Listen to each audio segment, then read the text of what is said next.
Hey guys, tonight we're doing something massive. You're going to live through the rise and fall of one of the most iconic empires in all of human history, the ancient Egyptian Empire. 3,000 years of temples, tombs, kings who called themselves gods, and everyday people just trying to survive the floods, the heat and the taxes. Spoiler, you probably won't survive this, not all of you anyway. So before you get comfortable, take a moment to like the video and subscribe, but only if you genuinely enjoy what I do here. And tell me where you're watching from and what time it is right now. I love seeing how late or early you all stay up with me. Now dim the lights, maybe turn on a fan for that soft background hum, and let's ease into tonight's journey together. It still starts where everything in Egypt begins, the river. The Nile is less a body of water and more a spine, stretching long and thin, like a ribbon of life tied tightly through the desert's dead heart. You're standing there barefoot in the silt. It's sticky between your toes. The morning sun is already sharp and you're trying to keep a clay pot balanced on your head while a cousin curses the flies buzzing around your face. Civilization? It doesn't feel like it. Just mud, reeds, crocodiles, and the constant gamble of whether the river will rise enough or too much. But something is happening. Along this great, predictable, sacred Nile, small groups are clustering into villages. They are building mud brick homes, learning to coax wheat and barley from the black earth, and figuring out how to turn swampy reeds into baskets, sandals, even boats. You're part of this slow trickle of something larger than survival. You can feel it in the way your grandmother speaks to the river, pouring a few drops of beer into the current and whispering thanks. Or maybe bribes. The Nile is moody after all. This is around 5000 BCE. And while folks up in Mesopotamia are playing with cuneiform and city walls, your people are building something less flashy, but arguably more stubborn. Egypt doesn't rush, it marinates. Your village is part of what scholars now call the Badarian culture, named after a modern town where all your broken pots and skeletons will be found 7,000 years later. You don't call it anything, you're just trying to keep goats from eating the flax crop and avoid dying of a snake bite. Your people are animists, spirit believers. You see divinity in everything. The sun that blisters your back is a god. The river that gives and floods is a god. The ibis that hunts along the bank is a messenger. The world is filled with patterns, and someone must be making them. By 4000 BC, villagers have gotten bolder. You're seeing the rise of regional identities, kingdoms in miniature. In the north, the marshy delta breeds a people who worship fish and pile up oyster shells in ceremonial mounds. In the south, up the Nile near modern-day Luxor, people start calling their land Tashamau, the land of the rushes. It's hotter, rockier, and full of flint. You're from the south, and like everyone here, you quietly believe your neighbours in the north are weird swamp people. This is where it starts to get territorial. The southern clans develop a fascination with the colour red, symbolising life, power, blood. Chiefs wear red face paint and claim divine right. Battles between villages turn increasingly common. The chiefs get more powerful. They build tombs that look suspiciously like temples. They claim descent from mythical beings. And when they die, they are buried with little ivory carvings of people. Servants, you realise, for the afterlife. Some of those figurines have folded arms, like they don't exactly want to be there.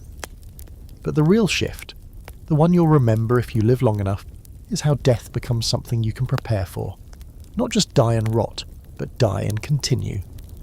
At first, people are buried with food, a comb, maybe a clay bowl, but then someone gets the idea. Let's wrap the body, let's dry it, let's preserve it. And just like that, the slow, ancient Egyptian obsession with the afterlife begins to spiral. You live in a time before pharaohs, but not before kings. Your warlord has a name you chant before battle, and you've seen him sacrifice a goat at sunrise covered in ochre and arrogance. He has slaves, and he has a standard, a little pole topped with a carved animal. You're told to rally beneath it. This is tribal nationalism before the textbook existed. By 3300 BCE, people are burying their dead in straight lines, with pottery arranged just so. They're importing lapis from Afghanistan, cedar wood from Lebanon. Your job? You're probably hauling it. You're a porter in a long caravan that snakes through the desert at night, guided by stars and half-lies about what's waiting across the sands. You hear whispers. One name, Scorpion King. No, not the Hollywood version, the real one. Maybe not even a king, just a powerful southern warlord who wears a white crown and carries a ceremonial mace. Maybe you saw him once, his face painted with ochre and his chest bare. Maybe you saw him swing that mace down on a northern rival's head. Or maybe it's just a tale you heard from a cousin who knows a priest who saw a tomb. Here's your quirky detail of the night. One of the earliest inscriptions we've found in Egypt is literally a name tag. It's from a tomb, and it's just a carved tag that says, basically, this belonged to so-and-so. No fancy curses, no spells, no golden eye of Horus, just property management. But here's the real question. Did any of these so-called kings actually rule beyond their village? That's the scholarly debate. Was Egypt already moving towards centralised power before the unification under Narmer, or were these just heavily armed landlords with good branding? Still, something in the air has shifted. The tombs are getting bigger, the battles more frequent, and the belief in divine kingship is creeping in, soft and slow like the Nile's flood. Soon one of these warlords is going to unify the two lands and paint his victory in blood and myth. But for now, you just pull the cart, kiss your amulet before sleep, and dream of gods you don't yet know the names of. You wake to the sound of sandals crunching outside your hut. Messengers again.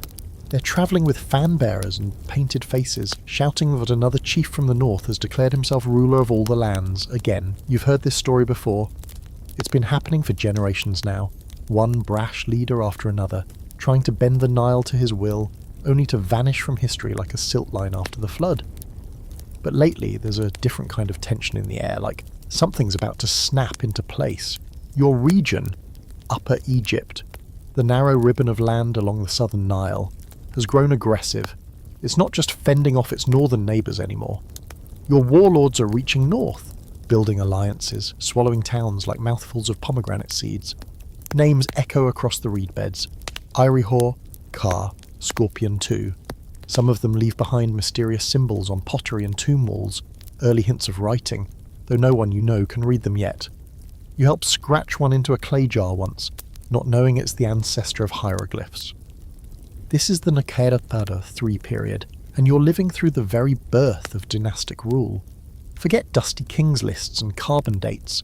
On the ground, it's all nervous whispers, shifting loyalties, and the sudden arrival of tax collectors in leopard skin cloaks. The two lands, Upper and Lower Egypt, aren't just poetic opposites anymore. They are real regions with deep grudges and stark contrasts. You can taste the difference in the beer. Northern Delta beer is light and honeyed. Southern brew, thick, bitter and proud, you're conscripted. Not into a battle yet, but into a project. You and 50 others are dragged north to help build a ceremonial road near Abydos, a sacred burial site that's growing larger by the season. You don't understand why. All you know is that the graves are no longer pits but chambers, lined with planks of imported wood and stocked with offerings. Your job is to carry stones and not ask why some tombs require 10 men to close, or why the officials building them wear red sashes and carry badges with strange animal symbols. Falcons, fish, bulls. You start hearing a new name whispered like a warning or a prayer. Narmer. No one agrees where Narmer comes from exactly. Maybe he was born in the white-walled city of Nekhen, where the falcon god Horus already rules the skies. Maybe he rose through the ranks of a southern army with nothing but his mother's charm and a mean right hook. Either way, you know this much. He's real. And he doesn't smile. The stories trickle in before he does. He crushed the Delta tribes, flooded enemy fields with damned river water, executed rivals in front of their own priests. You half expect him to be a monster, but when he finally marches through your village, he's a lean man in a leopard skin cloak, with a high crown and a crooked staff. His eyes are unreadable. You drop to one knee. It's instinct. Fear, sure, but also awe. You're there, or close enough, when Narmer's name becomes legend. It happens on a battlefield up north, on the border of the Delta marshes. The story, retold 1,000 times and carved in smooth slate, says that Narmer smashes the skull of a Delta king with a ceremonial mace, while wearing the white crown of Upper Egypt. Later he dons the red crown of the north. Together they form a single icon of power, the two lands now one. The Narmer palette, the famous one found centuries later, is just a fancy record of that victory. You don't know what a palette is, or that your people are making the earliest political propaganda in world history. You just remember the blood, and the feast afterward, and how the crocodiles in the Nile ate well that night. Afterward, Narmer builds a capital at Memphis, right at the border between Upper and Lower Egypt. Strategic and symbolic. You're sent there to help haul seared stone. You can't help but notice how different it feels. Humid, buzzing with flies and commerce. There are traders here from Canaan, maybe even from further east. You hear languages you can't understand. You eat dates so sweet they sting your teeth. This city, they say, is the hinge on which Egypt will swing for centuries. Here's your historical fact for tonight. Narmer might be the same person as Menes, the legendary first pharaoh listed by later scribes, or maybe Menes was his successor. And the scholars argue about this constantly. Some say Menes was just a title, others think Narmer was the conqueror and Menes the administrator who came after, tidying up the bloody mess. Here's your fringe one. A few fringe archaeologists believe Narmer's success wasn't entirely Egyptian. They say he may have had help from foreign mercenaries, perhaps even early Sumerians, who brought new tools and tactics. No one agrees on this, but wouldn't that be something? The father of Egypt with outside help. History's messy like that. And here's tonight's open debate. Was unification a single event or a process spread over decades, maybe even centuries?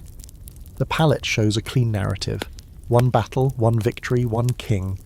But when you're living it, it feels like 1,000 tiny battles, a slow erasing of borders, a long inhale before something vast and ancient begins to speak with one voice. Now, something strange is happening. People walk differently. They carry themselves like they belong to a greater machine. You see new symbols, standardized writing carved into jars and painted on walls. You help dig canals near Memphis, redirecting the Nile's seasonal floods. Everything is suddenly organized. And the man at the top? He's not just a king anymore. He's divine.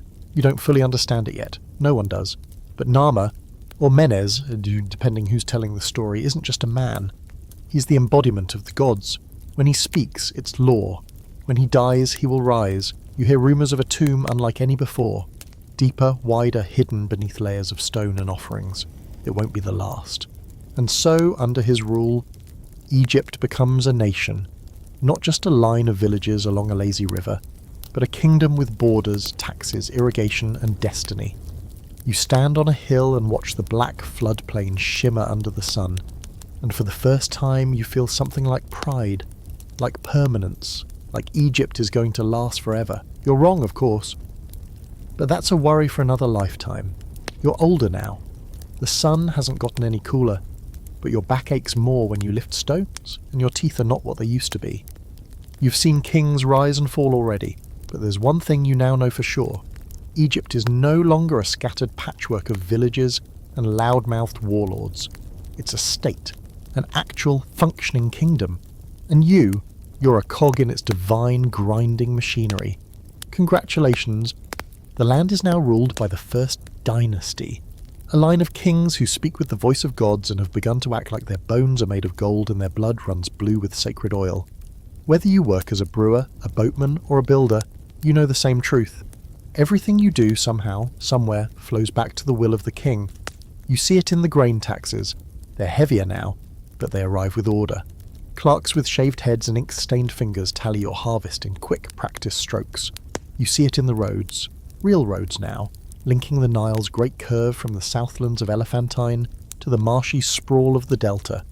And you feel it in your legs when you're conscripted again to haul stones and wood toward the growing necropolis at Abydos. This is where they bury kings now. Not just in simple graves, but in grand enclosures, mastabas they're called. Flat-roofed, sloped-walled tombs that mark not just death, but a new kind of life.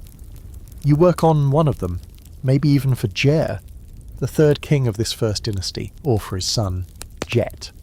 The names blur together, but the ambition doesn't. These tombs have dozens of rooms, hidden compartments, ceremonial entrances, and beside them, pits, with people in them. This is the part no one likes to talk about. You know the rumours. When the king dies, he doesn't go alone. Servants, wives, guards, even pet dogs. They're all sent with him. Not buried years later. Not metaphorically. Right then, right after the funeral. You see it once, not close but close enough. Procession of drugged faces, calm and quiet as if they have already crossed some invisible border. They are led down into a chamber, seated and left. You don't sleep well that night. Here's your historical fact. Djoser, one of the earliest pharaohs, reigned for possibly 50 years and expanded Egypt's control as far south as Nubia. His tomb is enormous, so elaborate in fact that later Egyptians believed it belonged to Osiris himself, the god of the dead, and you helped build it. Lucky you! And now your quirky fact. Early kings didn't just have tombs. They had cenotaphs, fake tombs, decoy burial sites to confuse grave robbers and mislead the underworld. You once spent a week building one, not realizing it was completely empty, except for a pile of useless pottery and a decoy sarcophagus filled with sand. You're still not sure if it was brilliant or deeply petty. And as for the scholarly debate, people are still arguing over whether these early royal tombs included mass human sacrifice. The archaeological evidence is there. Dozens, sometimes hundreds of skeletons in neat rows, buried at the same time as the king. But were they willing? Were they killed? Did they drink something and fall asleep, dreaming of paradise? Or did they just not have a choice? Back in your daily life, things have started to change in other ways too. You wear linen now instead of animal skins. You shave your head because lice are a nuisance and hot sand sticks to hair like glue. You smell of beer and onions and dust. You pray more often, not just to the Nile anymore, but to gods with faces. Vulcans, jackals, cats, crocodiles, Horus, Nubis, Bastet, Sobek. You've got a tiny amulet around your neck, probably a wadjet eye, to protect you from curses and snake bites and heartbreak. There's a growing sense that your life is watched, measured, judged, not just by a priest or overseers, but by powers beyond this world. Every night you offer thanks to the gods that your heart is still beating and your roof hasn't collapsed. Every morning you glance at the sky to see what mood the gods are in. Writing is spreading. You still don't read, but you've watched scribes work. They paint tiny beautiful pictures onto papyrus scrolls and limestone tablets. Birds, snakes, zigzag waterlines, eyes, thrones and spirals. They say each picture has meaning, magic even. Your name might be among them somewhere, written phonetically in signs that echo your voice across centuries. One day, while digging for stone near Saqqara, you and your crew uncover something strange, a box with carvings no one understands. It turns out to be one of the earliest examples of writing. You don't realise it, of course. You just know that someone important shows up, takes the box, and leaves you with extra rations for the week. The Nile is reliable but wild. Each year it floods, each year it retreats. The black silt it leaves behind is thick and rich, growing wheat that tastes like sunlight and barley that keeps the breweries buzzing. But when it doesn't flood, you remember that year too. The one where the water was low, the crops weak, and the people nervous. The priest said it was because someone insulted the gods. You think it was the taxes. Still Egypt endures. It's getting stronger, more centralised, more obsessed with control. The king is the Nesubit now, the dual king, lord of Upper and Lower Egypt. His titles get longer every season: living god, son of Ra, master of order.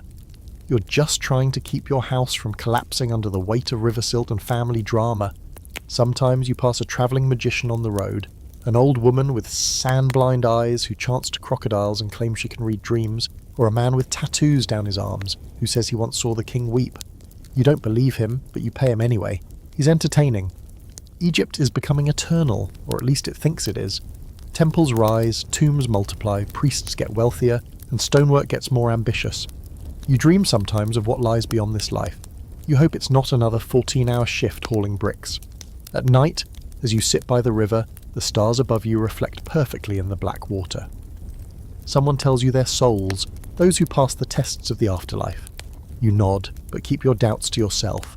All you know is that the river keeps flowing, and tomorrow you'll rise again with the sun and keep building the kingdom that's now buried in your bones. You're 25 years into your service when something astonishing happens. Someone decides to stack the dead. Not bury them in long horizontal tombs with sloping walls and low-ceilinged chambers, but to build upward. It starts as a rumour.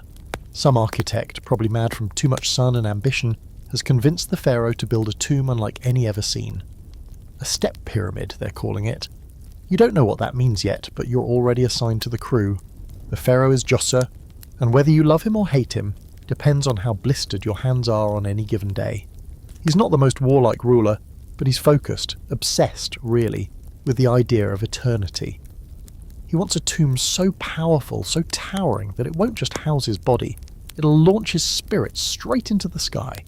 You've heard that before, of course. Every king thinks he's going to live forever. But this one hires a man named Imhotep. Imhotep isn't a warrior or noble. He's something else entirely, a thinker, high priest, an architect, maybe even a physician. The kind of man who speaks in riddles and sees the world not for what it is, but what it could be. You see him once, striding across the sand in linen so clean it actually reflects the sun. His eyes are narrow, calculating. He doesn't shout, he doesn't need to. The entire site moves at the pace of his thoughts. You're sent to Saqqara, just outside Memphis. The site is barren now, but soon it erupts with noise and dust and pulleys and shouting foremen. Blocks of limestone are cut and dragged in from quarries miles away. Ropes snap. Men faint. But the structure begins to rise, first a square mastaba, then another layer and another. You pause one day and realise it's a stairway, a giant gleaming staircase for the king's soul to climb to the stars. This thing is massive, bigger than anything you've ever seen. You don't know it, but it'll stand for thousands of years. Imhotep doesn't just build a tomb, he builds a complex. Temples, courtyards, ceremonial gates, underground chambers deep enough to make your ears pop. You spend weeks in the dark, digging passageways lined with blue-glazed tiles that shimmer in torchlight like the belly of a river god. Here's your historical fact. The Step Pyramid of Djoser is the first monumental stone building in human history.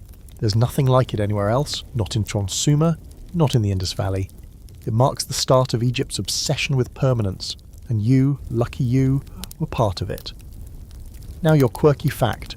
Somewhere deep in the Step Pyramid complex, hidden in its labyrinth of tunnels, there's a chamber that wasn't meant for the king, but for his liver. That's right, his liver. Preserved in a stone container, sealed in resin, and surrounded by spells. You wonder if anyone's ever lit incense for it. But here's the scholarly debate. Was Imhotep truly the architect of the pyramid, or just later glorified as one by generations of grateful priests and panicked engineers? Some argue he was a genius polymath. Others think the legend of Imhotep grew larger than the man. Later Egyptians will even worship him as a god of healing and wisdom. You once heard a worker say that Imhotep knew the secret names of the stars. You're not sure what that means, but it sounds important. In daily life, the pyramid changes everything. You're suddenly part of something much bigger than labour. You're part of a national project. Workers from across Egypt come together. Men from the Delta, men from Nubia, craftsmen from the oases. It's chaotic, sure. Fights break out. But slowly you begin to share a culture. Common jokes, songs, curses. You speak different dialects, but everyone knows the phrase, watch the block. You trade amulets. You fall in love with a stonecutter's daughter who paints her eyes with green malachite and laughs like she's hiding something. You sprain your ankle hauling limestone and are treated by a healer who presses warm papyrus and honey on the swelling. You see men die. You see new gods rise. Djoser doesn't just build, he brands. His name is everywhere. On seals, tablets, jars, doorways. He's no longer just a king, he's a divine ruler with a temple cult and a future. Priests perform rituals in his name while he's still alive. You begin to understand that kings here are not men with power. They are power itself, incarnate in bone and voice. You hear stories that Djoser was deeply loved, or deeply feared, or both.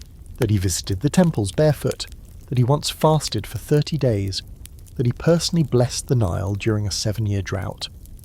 That last one is probably false, but it makes you wonder. Meanwhile, your body ages faster than you expected. The heat never forgives. Your hands are hard, your hearing dull, but your memory sharpens. You start teaching younger workers how to pull ropes without breaking fingers. You point out weak seams in stone before they crack. They call you Abu, father. You pretend not to like it. One night, during a break, you climb halfway up the rising pyramid, just far enough to see the whole desert sprawled out under a sky so black it looks painted. You sit there with your bruised knees and your calloused hands, and you feel something odd. Not pride exactly, something quieter. You are part of something that might actually last. You don't live to see the completion. Most of your generation doesn't. But word reaches your village years later.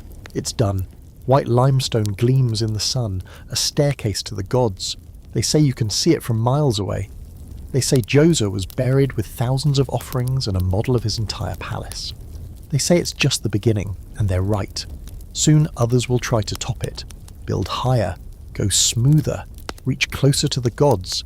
But this is the moment, right here, when Egypt decides that death isn't the end. It's an engine. And the king? He's the driver. You just help lay the tracks. You've never seen so much limestone in your life, not even in dreams, not even in nightmares, because this next pharaoh, he isn't satisfied with steps, he wants smooth sides, clean angles, a true pyramid, flawless, gleaming, god-tier geometry rising from the earth like a divine exclamation mark. And guess what? You're back on the crew. The king's name is Snefru, and if Djoser was the quiet visionary type, Snefru is something else entirely. Charming, bold, endlessly ambitious. He's the kind of guy who flashes a grin before ordering you to move a 20-ton block by sundown. He rules with style. Less aloof god, more high-energy CEO of Egypt Incorporated. You get the feeling he actually enjoys this whole being pharaoh thing. He starts his pyramid quest at a place called Maidum. The project is already half built when he takes over, and he decides to finish it, but differently. You're there when the top begins to crack, when the outer layers start peeling away like sunburnt skin. The whole thing collapses, partially, anyway. Now it looks like a giant tower with its guts showing. You call it the Collapsed Pyramid. Not officially, of course, not out loud. But Snefru doesn't quit, he just pivots. Over at a new site in Djoser, he orders a second attempt. This time the pyramid rises fast. You haul blocks under a sun that fries your scalp, alongside thousands of other workers. The angle is sharp, aggressive. Too sharp, if you're being honest. The higher it goes, the more nervous the architects look. Then one day it happens. Someone miscalculates. The structure begins to show stress. Cracks spider across the upper blocks. The builders panic, the priests suggest divine displeasure. And the angle shifts, literally. The pyramid suddenly flattens halfway up, as if it had second thoughts about its own ambitions, and just like that, the bent pyramid is born. Here's your historical fact. The bent pyramid is the first pyramid with smooth sides. Kind of. It begins at a steep 54-degree angle, then abruptly changes to 43 degrees about halfway up. Scholars still debate whether it was an engineering correction or a deliberate symbolic choice. You're pretty sure it was panic. Now for the weird detail. The bent pyramid still has its polished limestone casing almost fully intact. Thousands of years later, it gleams in the desert like a relic from a dream. You once cut your hand on one of those outer stones. Left a scar. You tell everyone it was from a lion. They don't believe you, but they like the story. As for scholarly debate, some think the pyramid's bend was due to structural failure. Others believe it was a ritual design meant to imitate the rays of the sun. A few even claim Snefru wanted to link two different pyramid styles into one. You personally think he just didn't want to admit a mistake. But Snefru still isn't done.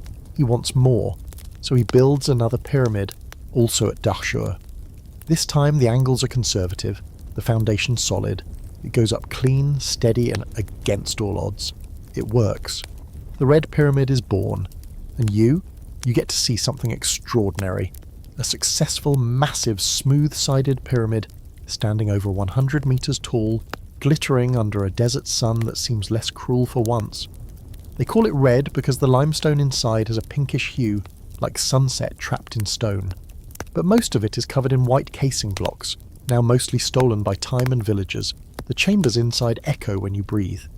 You once snuck inside during a festival and swore you heard your own heartbeat bouncing back at you from the walls. By this point, you're part of the elite crew. Not rich, not royal, but skilled. You know how to haul stone without snapping your back.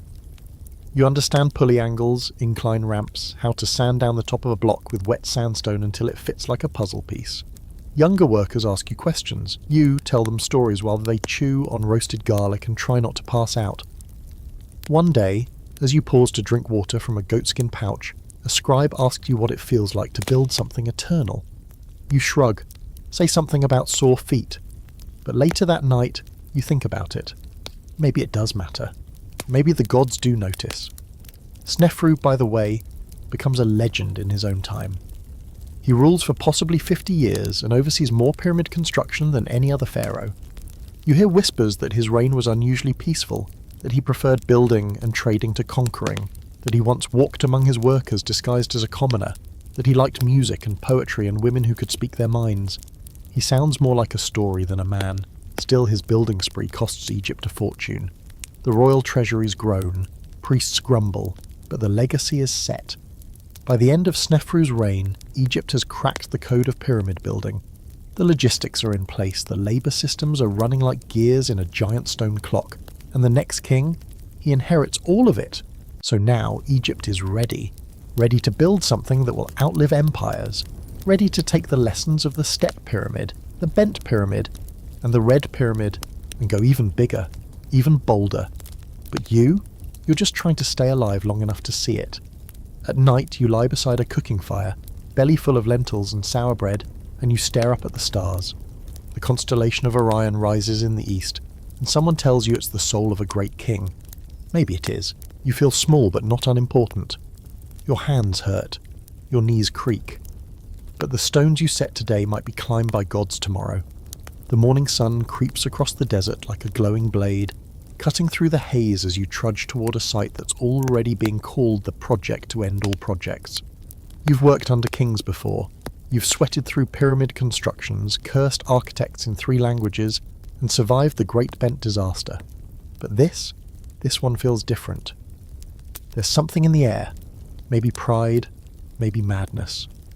The king is Khufu, son of Snefru, and from the moment he takes the throne, it's clear he's inherited his father's taste for building, only without the smile.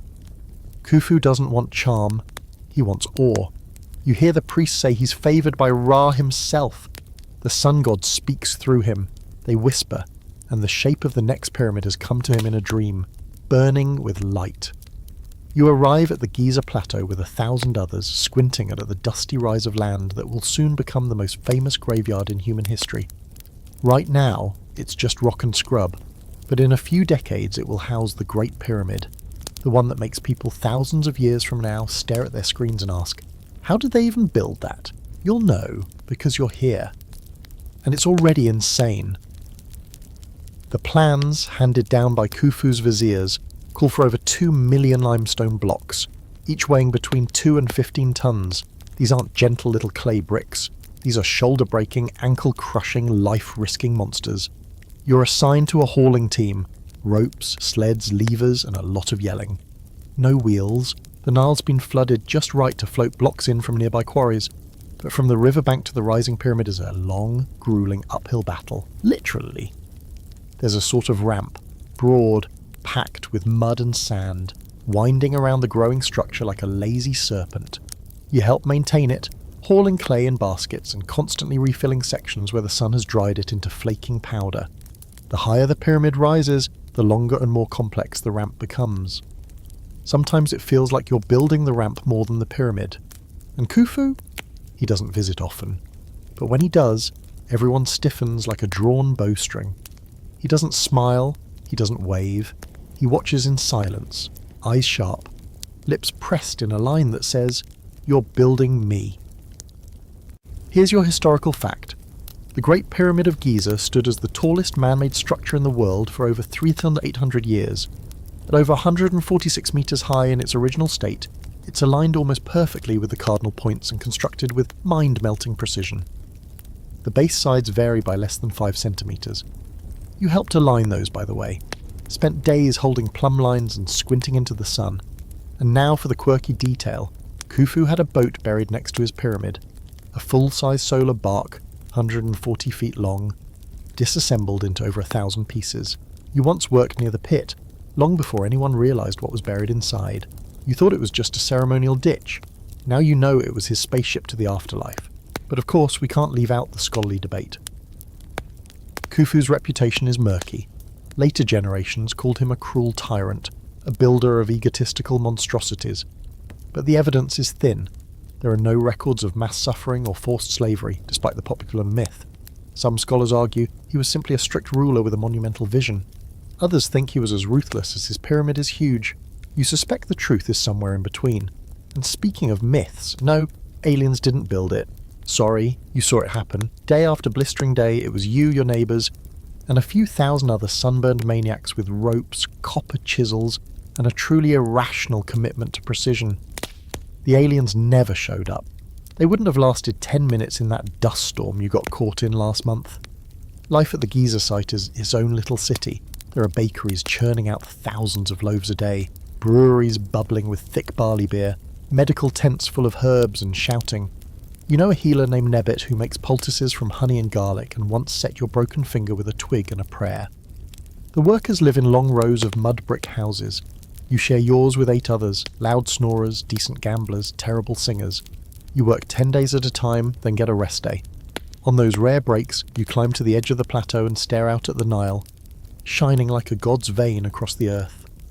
Sometimes you see your village far in the distance and a blur of green in the sand. You wonder if they can see the pyramid yet. You wonder if your mother believes you're helping build something that will outlive even the gods. Inside the pyramid, yes, inside you've helped carve chambers. There's the king's chamber, massive and lined with red granite dragged all the way from Aswan, and the queen's chamber, smaller and misnamed. Then there's the grand gallery, a corridor so vast you feel like an ant inside a throat. The echo of footsteps follows you like a whispering ghost. One of your friends says the pharaoh will walk this corridor in spirit, straight into the stars. You don't say it aloud, but sometimes you wonder if it's all too much. If a tomb really needs this much math, this much stone, this much sweat. But then you remember, this isn't just a tomb, it's a message, a declaration, a monument that says, here was Egypt, here stood a god. When the last stone is placed, when the golden cap gleams in the desert light, you're no longer young. You've given decades of your life to this triangle of madness. You've lost friends in collapses. You've burned your hands raw. You've aged fast. But you've also built something that even time will hesitate to touch. They say Khufu is buried deep inside, but no one really knows where. Maybe it's a secret chamber. Maybe he's not there at all. Maybe that's the point. The mystery is part of the power. At night, you sit on a rock facing the pyramid, now complete, now forever. A breeze kicks up sand, and for a moment the massive structure seems to shimmer, less a thing of stone, more a dream in the shape of a mountain. You wonder what people thousands of years from now will think. Will they still ask how it was made? Will they still feel that strange, quiet awe? They will. And you are here. The pyramid is finished, but Egypt doesn't stop. You thought that was the peak, the crowning jewel of a god-king's ego. Turns out it was just a warm-up. Life continues. The Nile still floods, crops still grow, and people still argue over who stole whose donkey. And you've returned home, years older, joints creaking, fingers crooked from too many rope burns. But strangely enough, you miss the sound of chisels and shouted measurements. You're not ready to rot in a village just yet. So you find work closer to home, not hauling stone for kings, but building tombs for merchants, painting walls in mud brick chapels, crafting statues from cheap wood instead of imported stone. It's not glamorous, but it's steady. And as you settle into this new rhythm, you begin to notice something that wasn't as obvious back at Giza. Regular people are living like pharaohs, or at least pretending to. Everyone wants a good afterlife now, not just the kings, farmers, priests, even mid-level scribes. Everyone's planning their own journey to eternity. Tombs aren't just for the royal anymore.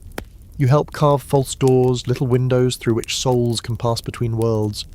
You paint offerings on walls, baskets of bread, roasted ducks, jars of beer. One man insists on including a painting of himself fishing. "I want to fish forever," he says without irony. You paint it anyway. Here's your historical fact.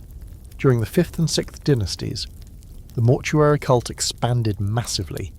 People of the upper and middle classes began commissioning their own tombs and chapels, and priests performed regular rituals to maintain the dead's favour in the afterlife.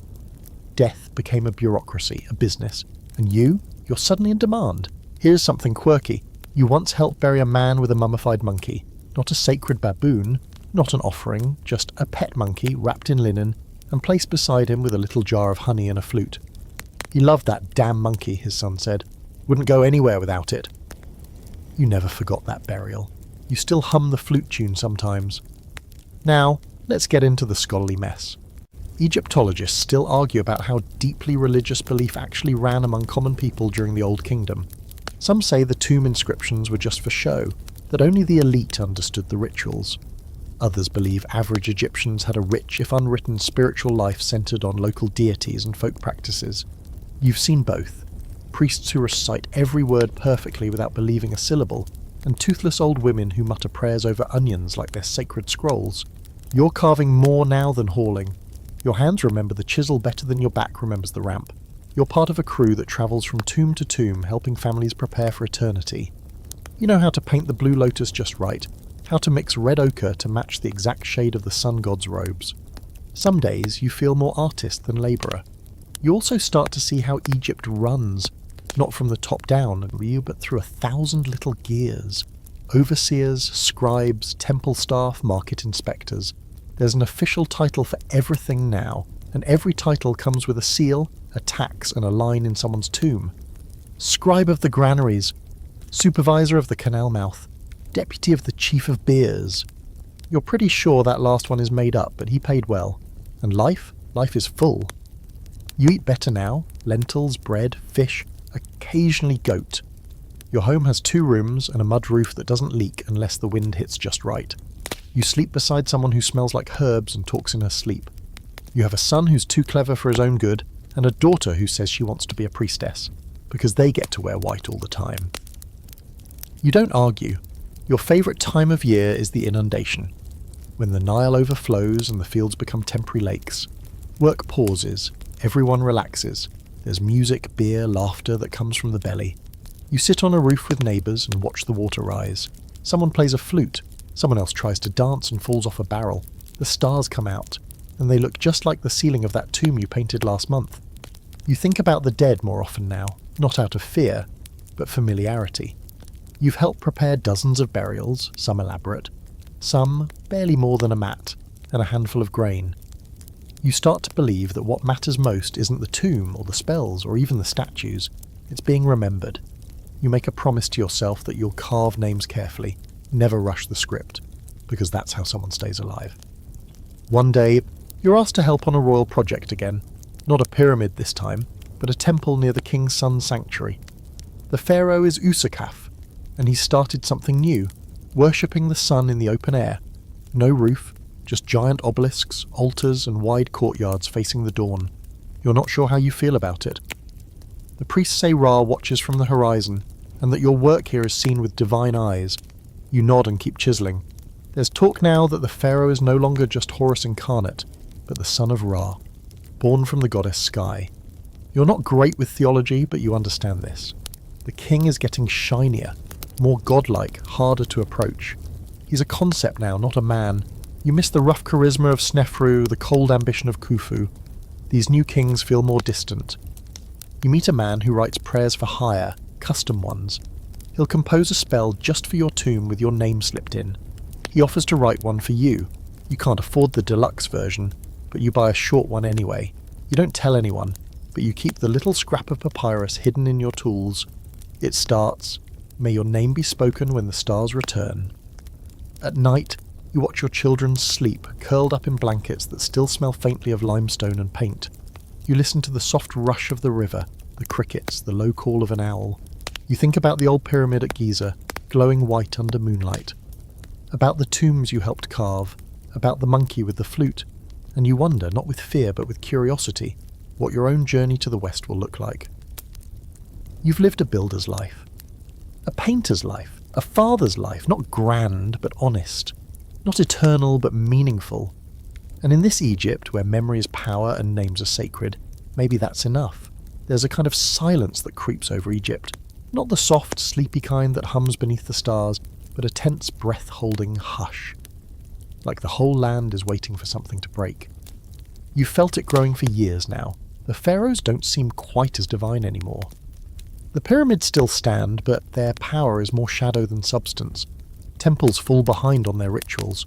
Priests argue over offerings, and out in the villages you see more empty hands and fewer full granaries. You've seen this before, tight harvests, low floods, anxious glances at the sky. But this time something feels different. The Nile has turned fickle. Its floods no longer as reliable. The great machine of Egypt, built on balance, of Me'at, the sacred order, is creaking. You're older now, maybe too old for hauling or chiselling, but still sharp. You sit with other grey-haired workers outside the granaries and listen as whispers start to slither through the crowd like snakes in tall grass. It begins quietly. Shipments of grain that never arrive. Tombs left unfinished. A tax collector who vanishes mid-route. But then the stories turn darker. Entire nomes, regional districts, where the local governors refuse to answer summons from Memphis. Reports of bandits on the roads, caravans looted, and then, even worse, stories of famine. Crops dying in the fields, families moving south in search of food. You catch rumours that in some places people have eaten their leather sandals. The pharaoh at the time, Pepi the, has been king for as long as anyone can remember. Literally. You were a teenager when he took the throne. Now you're nearing your final years, and he's still ruling, though no one has seen him in public for a long time. Some say he's over 90. Others whisper he died years ago, and that priests are using his name to keep power flowing through their cold fingers. Here's your historical fact. Pepi the is believed to have ruled for over 90 years, the longest reign of any monarch in history. At first, this was seen as a golden era of stability, but by the end of his reign, Egypt had begun to unravel. Authority fragmented. Local leaders, the nomarchs, grew powerful and independent, hoarding resources and ignoring royal decrees. And your quirky fact? One of the few surviving letters from Pepi's youth is a note thanking a general for bringing him a dancing pygmy from the land of Punt. The boy king was delighted. It's one of the earliest documented examples of royal entertainment, and it now reads like a tragic artifact of a fading empire, where the king played while the kingdom cracked. As for the debate, scholars are still unsure exactly why the Old Kingdom collapsed. Was it the changing climate and low Nile floods, the ossified bloated bureaucracy, the failure of divine kingship to adapt? Or maybe it was just time. Empires don't last forever, no matter how much stone you stack. You watch it happen slowly. The royal tombs shrink, the temples grow quieter, priests begin to hedge their bets, invoking older gods, lesser gods, any gods. You find yourself doing the same. You whisper prayers to Osiris at night, but also to your ancestors, to the river, to the stars. You're not even sure who's listening anymore. One morning you walk past a once busy temple and see the doors open, the offering tables empty, jackals sniffing where bread once lay. The priest inside doesn't chase them away, he just watches. When you ask him what's going on, he shrugs and says, Ra rises, Ra sets, but Ra no longer pays for repairs. The streets of Memphis are different now, more guarded, more desperate. You've taken to selling charms and inscripted prayers in the market. Some work, some don't. You make up half the spells yourself. People still buy them. Faith is a currency when the economy collapses. You hear of a governor in Assyut who's declared himself king of the region. Another in Thebes claims to be the rightful heir of the sun. They mint their own seals, issue orders, build small armies. Egypt begins to look less like a kingdom and more like a chessboard in mid-fight. Pieces scattered, rules forgotten. This is the first intermediate period, though no one calls it that yet. To you it's just chaos, survival. The kingship has shattered. One by one the gnomes become little kingdoms run by men who claim divine favour and swing swords like they mean it. Some are kind, some are tyrants, all are desperate. And yet, Egypt doesn't die. You visit a village near Abydos and find a family still building a tiny tomb chapel. The father carves it with his sons, the mother tends a garden of onions and blue lotus. They invite you for bread and lentils. We still believe, the father says simply, tapping the wall where he's carved his name, that has to be enough. You believe it too, because even as the pyramids crumble, even as warbands patrol the roads and food becomes scarcer, people still build, still carve, still write their names into the future. You're no longer working with stone. Your hands are too old, too swollen, but you train a few apprentices. You show them how to draw straight lines without measuring, how to smooth a surface with river clay, how to mix paint with crushed copper and spit. They call you teacher, and you try not to let it go to your head. One night, a boy from your old village appears at your door. He says your son has joined one of the new armies, marching with a local nomarch who promises to restore Egypt. You feel something crack inside, but you say nothing, you just nod. You always knew the next generation would try to fix what yours let fall apart, and so you sit by the river, as the sun sets in gold and shadow. You think of the days of Djoser and Snefru and Khufu, the white pyramids rising from the sand beneath. You remember the roar of stone on ramps, the song of chisels, the quiet dignity of a carved name. Egypt is in pieces now, yes, but the people remember. They keep the fire alive in little shrines, in carved scarabs, in stories told over cracked bowls of porridge. And you know, somehow, some way, the river will rise again. The order will return, because this land has memory, and memory is stronger than stone. You wake to the sound of nothing, no stone cutting, no chanting, no shouts from temple courtyards to bulls, just wind and the rustle of palm leaves. The Egypt you once helped build has gone strangely quiet. It's not peace of success exactly, it's exhaustion.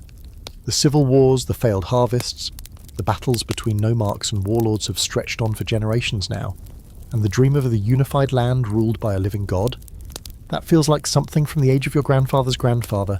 You live in the margins now, in a village between what used to be two powerful gnomes. The border's meaningless these days. The tax collectors stopped coming years ago, and the roads are mostly just bandit paths dressed in dust. People whisper of kings, but you've never seen one. There's a man to the north claiming rule in Heracleopolis, another down south in Thebes, and a dozen in between who crown themselves in private, then die in public. The only crown that really matters is whether you can keep the bread rising. The young are restless. Your own grandchildren are growing up in a world with no clear centre. They don't know what it means to bow before a real pharaoh. They've never seen Memphis at its peak. They know nothing of Snefru's crooked pyramid or Khufu's mountain of stone. You try to tell them stories, how Egypt once breathed with one heart, but they roll their eyes and go back to carving little boats out of palm wood. That was then, they say. We live now. Now is hard, but not hopeless. Here's your historical fact. During the First Intermediate Period, Egypt fractured into rival kingdoms.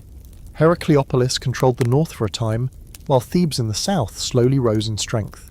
In between, chaos reigned, but even in the collapse, art continued. Tombs were still carved. Temples, though smaller, still echoed with prayers. Egypt bent it, but didn't break. Here's your quirky tidbit. In this period, some burial coffins included false doors that were painted rather than carved. That's right. People couldn't afford stone anymore, so they painted illusions of wealth onto wooden planks. A painted feast, a painted priest, even painted jars of beer. You once helped make one. The family paid in onions and a comb made from giraffe bone. It was surprisingly beautiful. And now the scholarly question. Was this really a dark age? Some argue that the First Intermediate Period was full of suffering and fragmentation. Others point out that it was also a time of innovation, decentralization, and regional pride. Without a pharaoh demanding all the stone and labour, smaller communities flourished in their own ways. You've seen both sides. You've walked through famine-struck towns, and you've carved tombs for proud goat herders who claimed their ancestors were kings. You find work again, strangely enough. A local scribe needs someone to help inscribe prayers on a rock-cut tomb. It's not fancy, but it's heartfelt. The man is a butcher's son who made good money raising geese and wants to be remembered. He asks you to paint him seated with his wife, surrounded by children, holding a lotus in one hand and a jar of beer in the other. "Let me laugh forever," he says. You make the smile on his face just a little too wide. It feels right. Thebes starts making noise, serious noise. You hear travellers muttering that its king, a man named Intef, is not just talking about uniting Egypt, he's marching. Quietly, cautiously, but with purpose. The south remembers. You can feel it. The memory of the old gods, the old ways, the old dignity. It runs deeper in the Nile's southern curve. Thebes has its own gods, its own shrines, its own vision of what Egypt could be again. You send your grandson to Thebes with a caravan of stone tools. He returns months later, sunburnt and wild-eyed. They're building again, he says. Not pyramids, but something better, something alive. You wonder. And then one day, a man arrives in your village, not with soldiers or threats, but with scrolls. He stands in the square and reads aloud from a new king's decree. Amenhotep is his name, and he claims to have ended the division. He has marched north, defeated Heracleopolis, and reunited the two lands. You watch the villagers shift, uncertain whether to cheer or keep sharpening their knives. But when the man unrolls a map, showing a single, unbroken line from Nubia to the Delta, the crowd hushes. One man drops to his knees, another claps his hands. You just close your eyes and let the wind blow over your face. Egypt is whole again, after all this time. Here's what's wild. Amenhotep II from Thebes becomes not just a king, but a restorer. His name literally means Menthu is satisfied, and the god of war probably is. After years of brokenness, Egypt has a centre again, a capital, a focus. The king builds a mortuary temple at Deir el-Bahari, carved into the cliffs above the Nile, flanked by terraces and colonnades that seem to grow out of the rock itself. You never see it in person, but a traveller shows you a sketch drawn in charcoal. You stare at it for a long time. There's a new energy now. Soldiers patrol the roads again, not raiding, but protecting. Scribal schools open. Farmers are paid for surplus grain. You visit a blacksmith who tells you he's working on iron tools for the first time. The king says we'll plant where we've never planted before, he says, tapping his anvil like punctuation. Even the gods seem louder. In Thebes, Amun-Ra is rising, once a local wind god, now swelling into a national deity. His priests are getting bolder. You're sceptical at first, but when your youngest granddaughter gets a fever and recovers after a prayer to Amun, you change your tune a bit. You add a tiny wooden statue of him to your home shrine, just in case. You think back to the old days, the golden age of pyramids, the long shadow of Khufu's mountain of stone. This doesn't feel like that. It feels smaller, yes, but also more human. The kings walk among people again. They don't just rule from golden thrones, they inspect irrigation ditches and commission walls for towns long forgotten. The new Egypt is practical, less divine, more grounded. And yet, it's still Egypt. Still a land of order, of ritual, of dreaming stone into shape. Still a land where your name carved into a wall is a passport to eternity. You sit by the river one evening, legs stretched, clay cup of beer in hand. A fisherman hums a song you knew as a boy. The stars above are sharp, unblinking, steady. The wind smells just of lotus and silt. And you feel something in your chest. A peace, maybe, or a pause. Egypt has cracked and groaned and nearly bled to death. But it has not fallen. It bends, but it remembers, and it always finds its way back to the river. The sun rises over Thebes with the confidence of a kingdom reborn. It gleams across limestone courtyards, bounces off temple walls, and throws long shadows down the causeways of a place that's no longer just a city. It's the city, the centre, the heart. You feel it the moment you step off the ferry. Thebes is no longer just surviving, it's thriving. You've come here with your grandson, who was recently recruited to join a new building project. Something big. The royal scribes have summoned skilled workers from all over the Nile Valley, and his name came up on a dusty old list you helped write years ago. You figured you'd tag along, see what's become of Egypt now that the chaos has finally mostly settled down. It's Amenhotep II's doing. He's the one who united the two lands, beat back the pretenders from the north and planted his banner not just in Thebes but in the minds of the people. They call him he who brings peace, and for once, they're not being poetic. Roads are open again, trade is flowing, temples are being rebuilt, not just as piles of stone but as functioning, living centres of worship. His mortuary temple at Deir el-Bahari is something new, something different, carved into the cliffs like it grew there. You've never seen anything like it. Instead of piling blocks into a pyramid, he's built with space, colonnades, terraces, open courtyards that welcome the sun instead of blocking it. Your grandson is working on one of the ramps, and even he admits it's harder than stones. The columns have to sing, he says, half joking, half serious. If they don't sing, the gods won't come. Here's your historical fact. Amenhotep II is considered the founder of the Middle Kingdom, Egypt's second great golden age. His reunification of the country wasn't just political, it was spiritual. His temple was one of the first major projects to integrate the natural landscape into its design, setting the architectural tone for future pharaohs like Hatshepsut. You were there at the dawn of pyramids, now you're watching their evolution. Here's your oddball detail. The temple includes a fake entrance, a decoy meant to confuse tomb robbers. But someone painted, "This isn't the real door" beside it in hastily scrawled hieroglyphs. Either a joke or a warning, or both. You once asked a scribe about it. He just smiled and said, "Sometimes we don't want the gods to find us right away." And now the scholarly tangle. Why did Amenhotep II break from pyramid building? Was it practical? Symbolic? A rejection of Old Kingdom hubris? Some scholars think he wanted to distance himself from the chaos that followed Khufu and Pepi. Others argue that integrating the landscape into the architecture was a theological statement, that the cliffs themselves were divine. You think maybe he just liked the view. Thebes is buzzing. You've never seen so many workshops, so many carts rattling down dusty roads, so many scribes hunched over reed pens muttering about back pay. There's a new sense of movement, of Egypt stretching its limbs after a long sleep. Foreign traders have returned.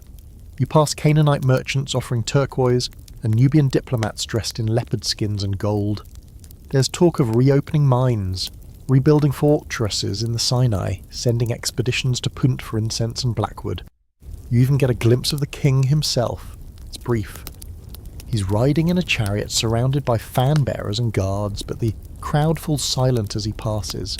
He's older now, battle-worn, but still commanding. He nods to the crowd once, and it's as if a gust of wind passes through the people. You wonder if he sees what he's built, or if he's already dreaming of what comes next. You rent a tiny mud-brick room near the river, close enough to hear the oars of the night barges, but far enough to avoid the smell of the tannery. Each evening you join your grandson by a fire, sharing bread and stories. He's learning fast. He tells you about limestone veins that crack under pressure, about foremen who count every chisel stroke, about workers who sing as they hammer, the rhythm keeping time like a priest's drumbeat. He shows you a fragment of a wall relief he helped smooth, a depiction of the pharaoh smiting enemies, classic pose, but with a strange addition, a small child hiding behind the king's leg. That's new, he says. A symbol of protection, I think. You nod, thinking back to old tombs where kings were shown alone, massive, invincible.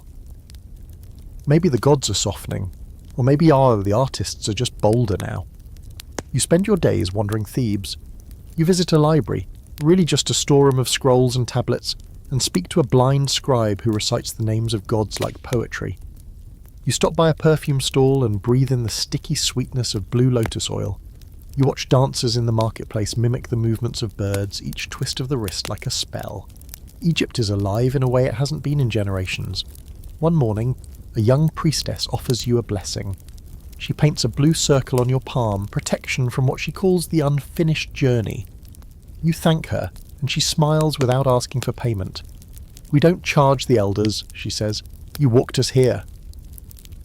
Your grandson starts coming home later each night, hand-stained, eyes bright. He's found his rhythm.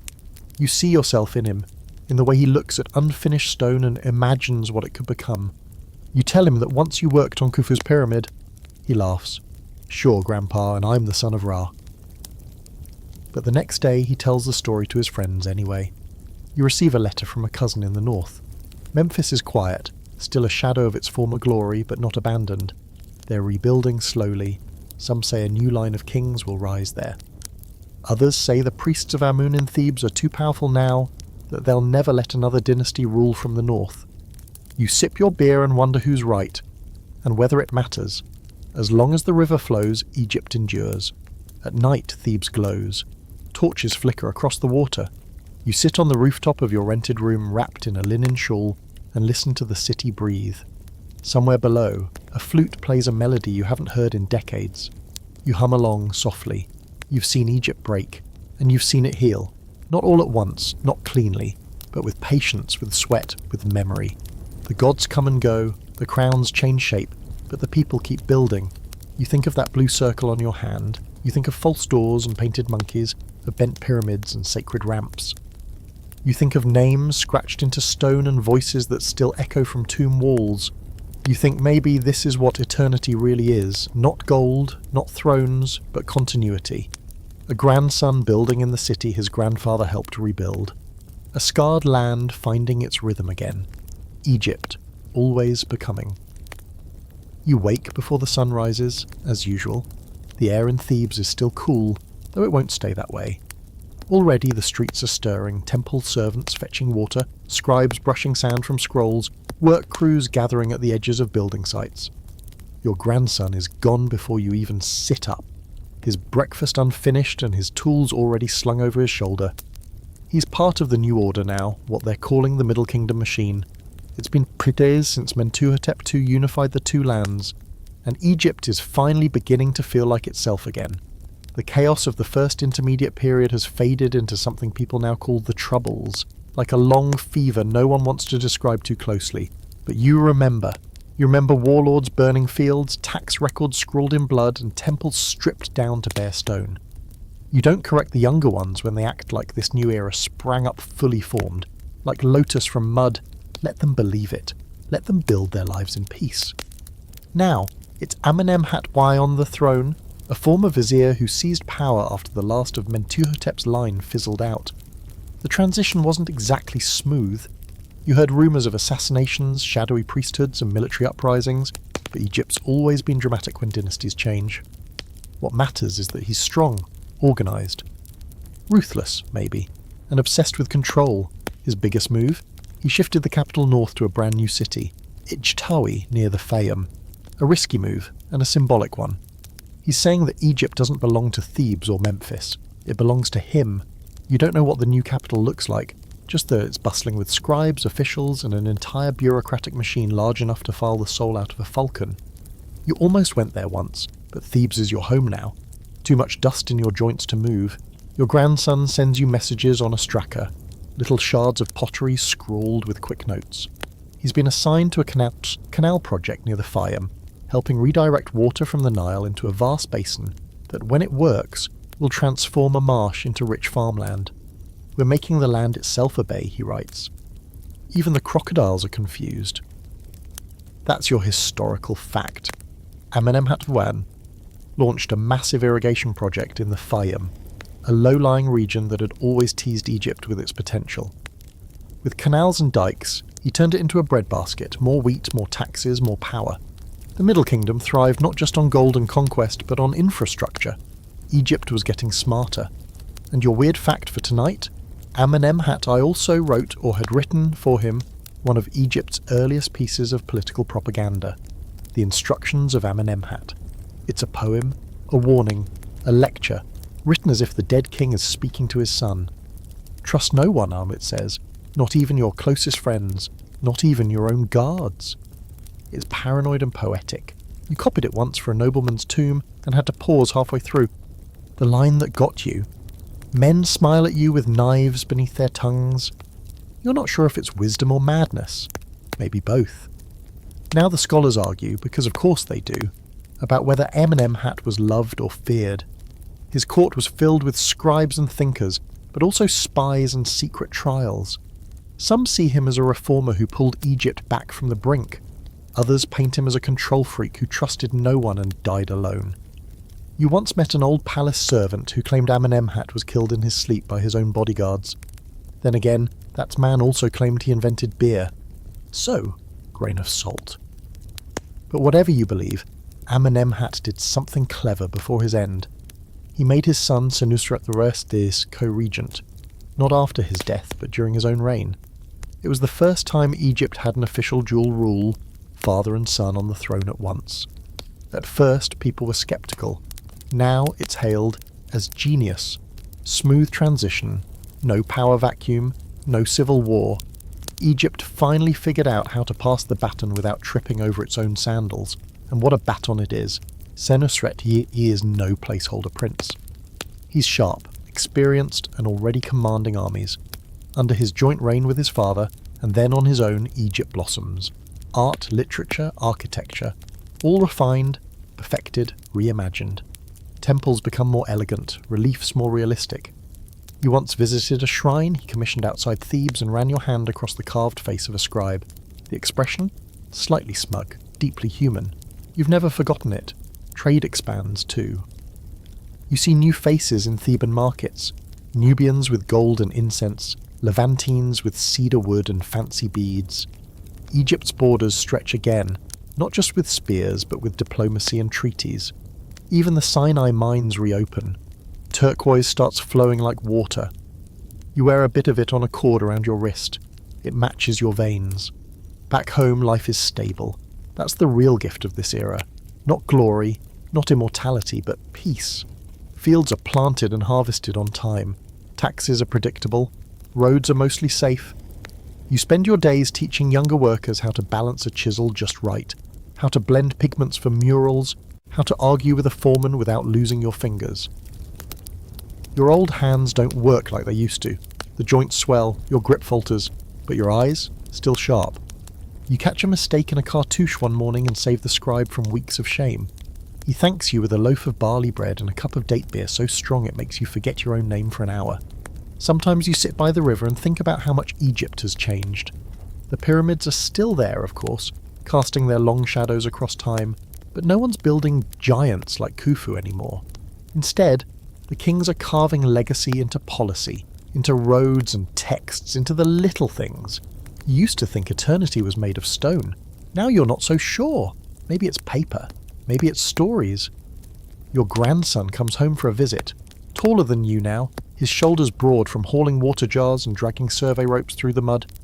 He tells you about his team's latest project, a granary complex with channels for airflow and storage bins lined in baked clay. You listen, smiling, thinking this is how we win. Not by fighting, by feeding. He asks you to bless his tools.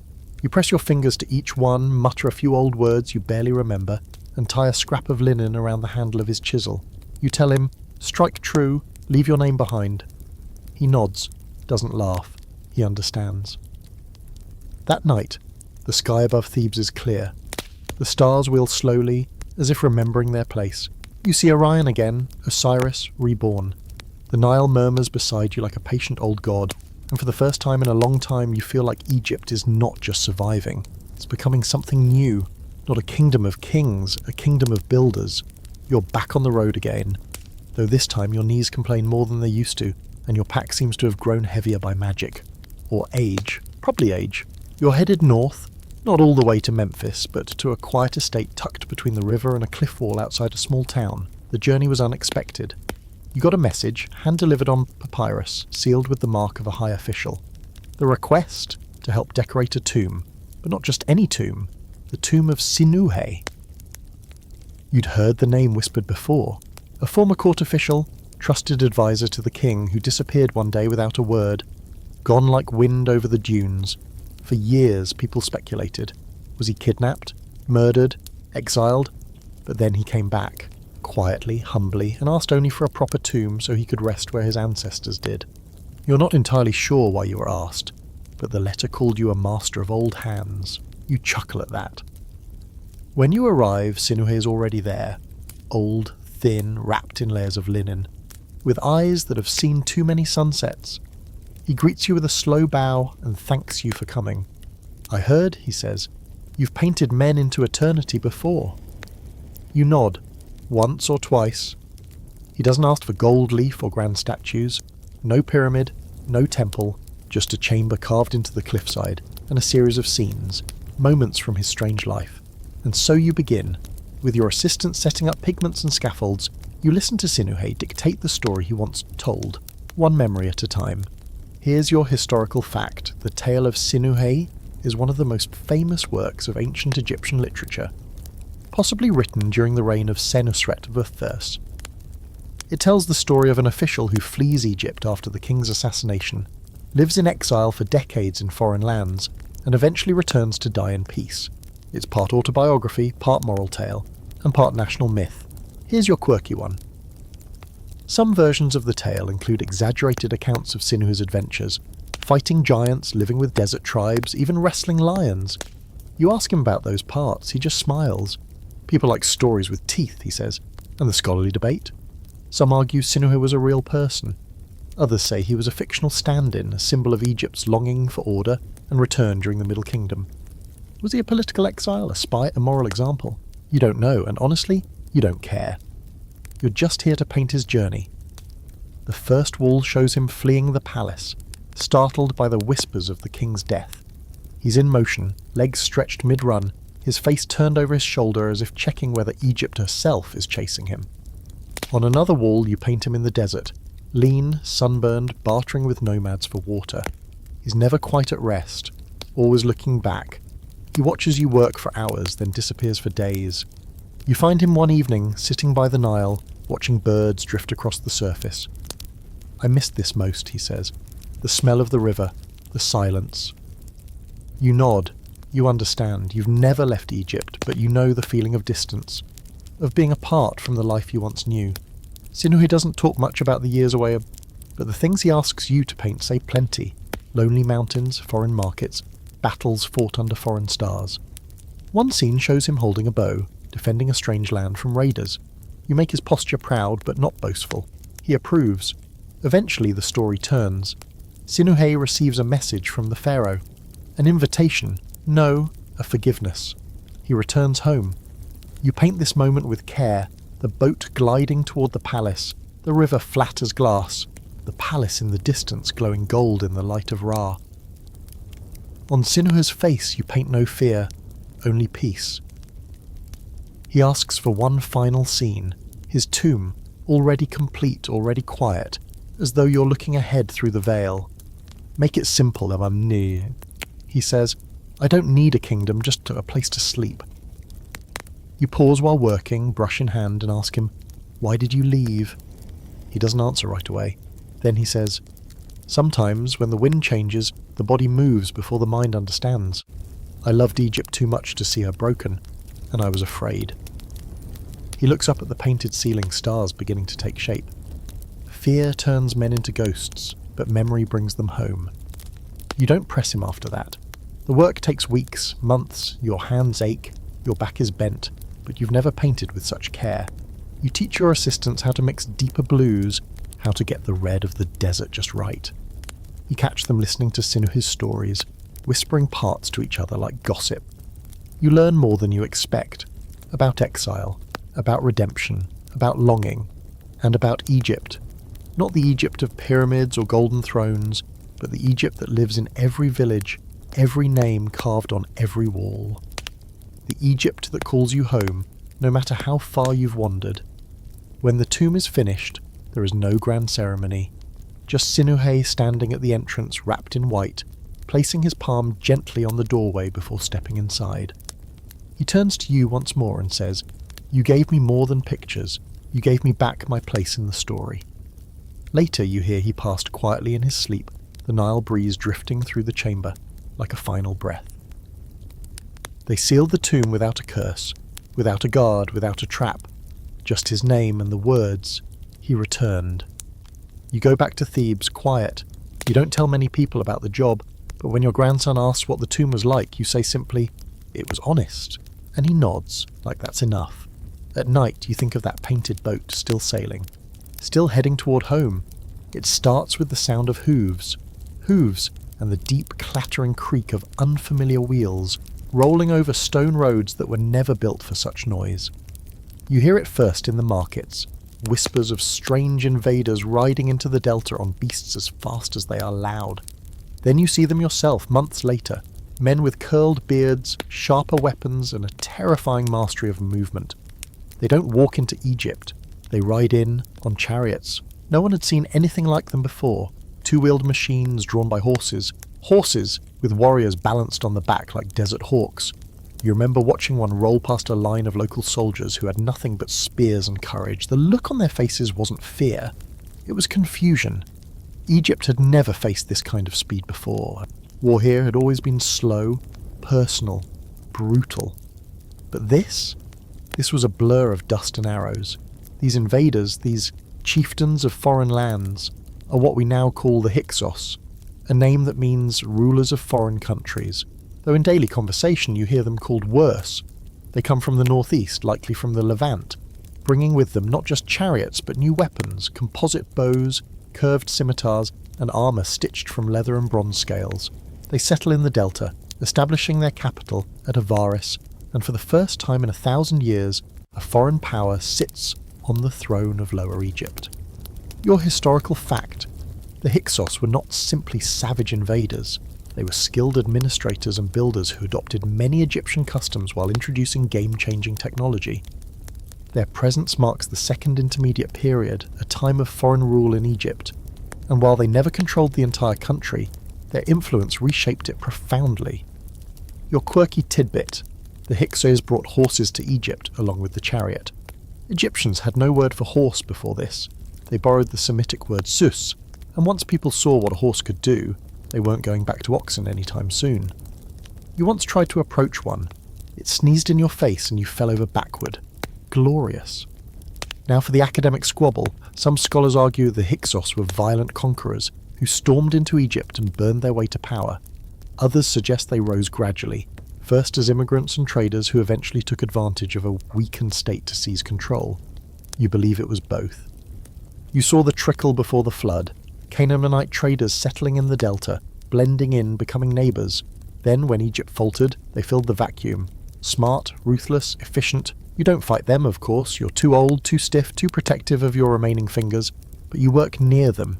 You see their influence firsthand. Hyksos rulers issue decrees in Egyptian, build temples to Egyptian gods, even mimic royal art styles, but the difference is always there, in the shape of their helmets, the tightness of their military drills, the foreign music drifting out of their palaces. And yet Egypt doesn't collapse. The Theban kings, local rulers of the south, refuse to bow. They pay tribute for a while, sure, but they also prepare, quietly, patiently. You hear rumours of secret military training in desert forts, and of experiments with new bows, of scouts riding through the hills to learn how to fight like the Hyksos. One morning your grandson returns from the temple complex in Thebes, eyes wide, voice hushed. "There are building chariots now," he says. "Ours." You smile. Of course they are. Thebes becomes a furnace of ambition. You feel it in the stone courtyards, in the drills held by temple guards, in the way the local nobles sharpen their words like knives. There's one name that begins to rise above the rest, Sekenenra, a southern king with fire in his blood and a hatred for the Hyksos so hot it could melt bronze. You catch sight of him once in a procession, scarred face, quick eyes, muscles tight as if he's always ready to leap into battle. He doesn't look like the golden pharaohs of old, he looks tired and determined. It's said that the Hyksos king at Avaris sends him a message mocking his pet hippos, claiming they're too loud at night. Thinly veiled insult, political theatre. Sekenenra sends back silence, then begins preparing for war.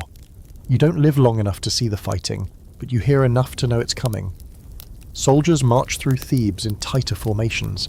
Temple treasuries are emptied to fund arms and armour. The priesthood of Amun grows stronger, aligning itself with the war effort.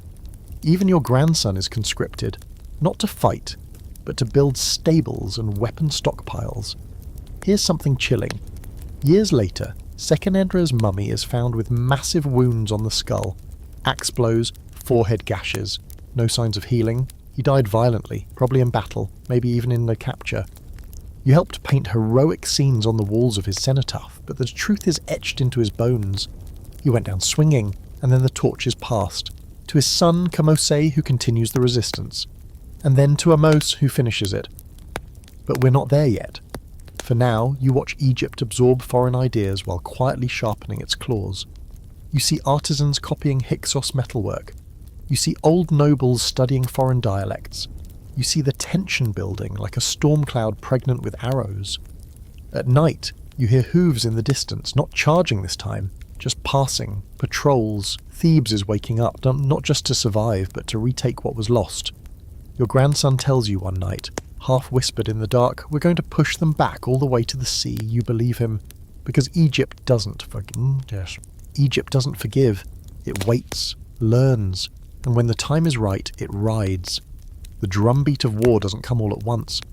It starts like a heartbeat quickening, quiet, almost imperceptible, until suddenly it's the only sound in the room. Thebes is no longer just a city of priests and stonecutters. It's a war machine now, and every chisel stroke, every grain sack, every whispered prayer feeds the furnace. You can feel it. In the market where bronze is more expensive than beer. In the workshops where chariot wheels outnumber baskets.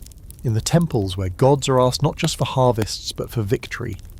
You remember Sekenenra and how his cracked skull told a story no mural ever dared.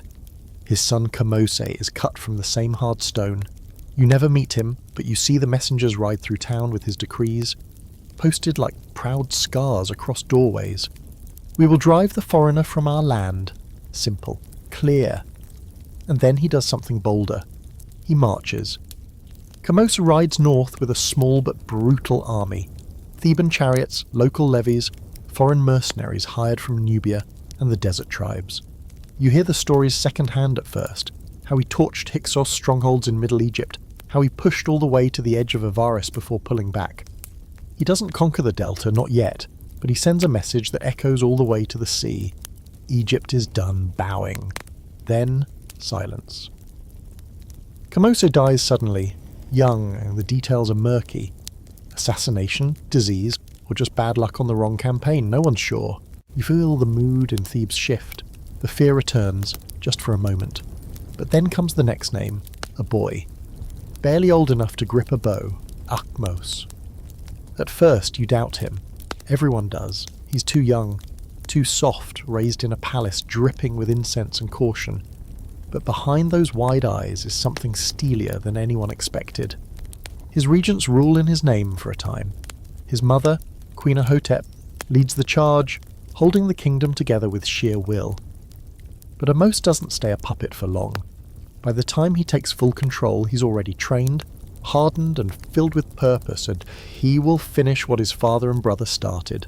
You don't see him in battle, of course, but you feel the ripple.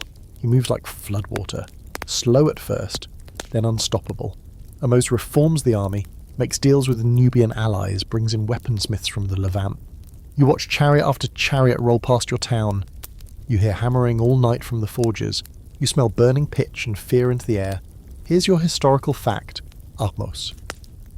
I successfully drove the Hyksos out of Egypt, besieging Avaris and eventually chasing them all the way into Canaan. His reign marks the start of the new kingdom, the most powerful and expansive era Egypt will ever know.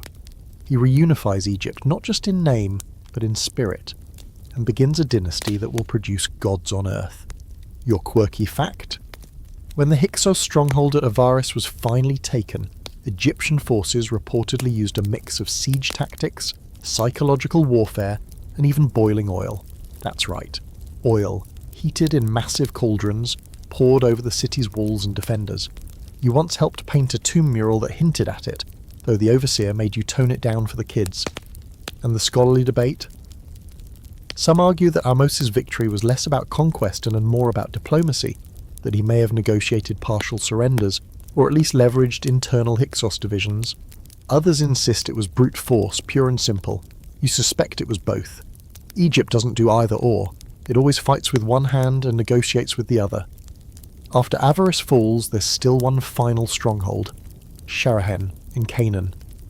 The Hyksos flee there, thinking themselves safe. They aren't. Ahmose chases them across the Sinai, lays siege, and after 3 brutal years, flattens the city. No mercy, no delays, no survivors.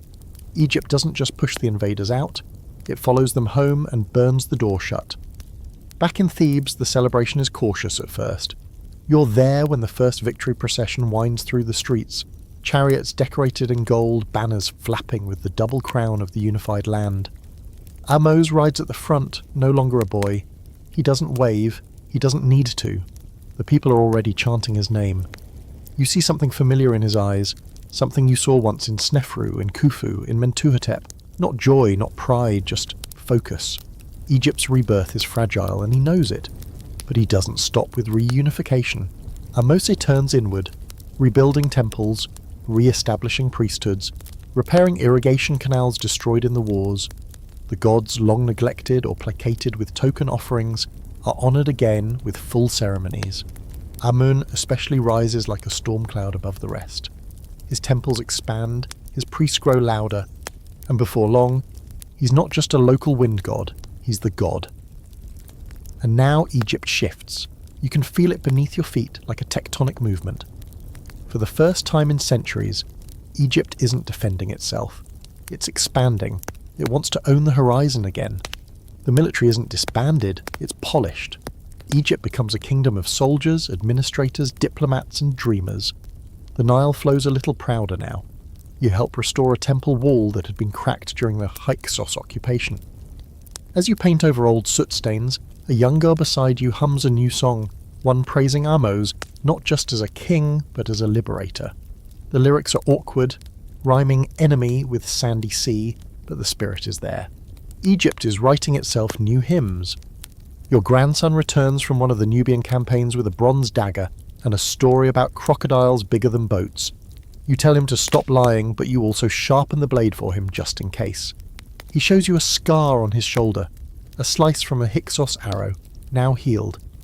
You trace it with your fingers and whisper the name of protective spirit, just like your mother did for you once. At night, you sit beneath a sky thick with stars and feel something you haven't in years. Stability. And not the stillness of the old kingdom, but a living, moving rhythm. Egypt is breathing again.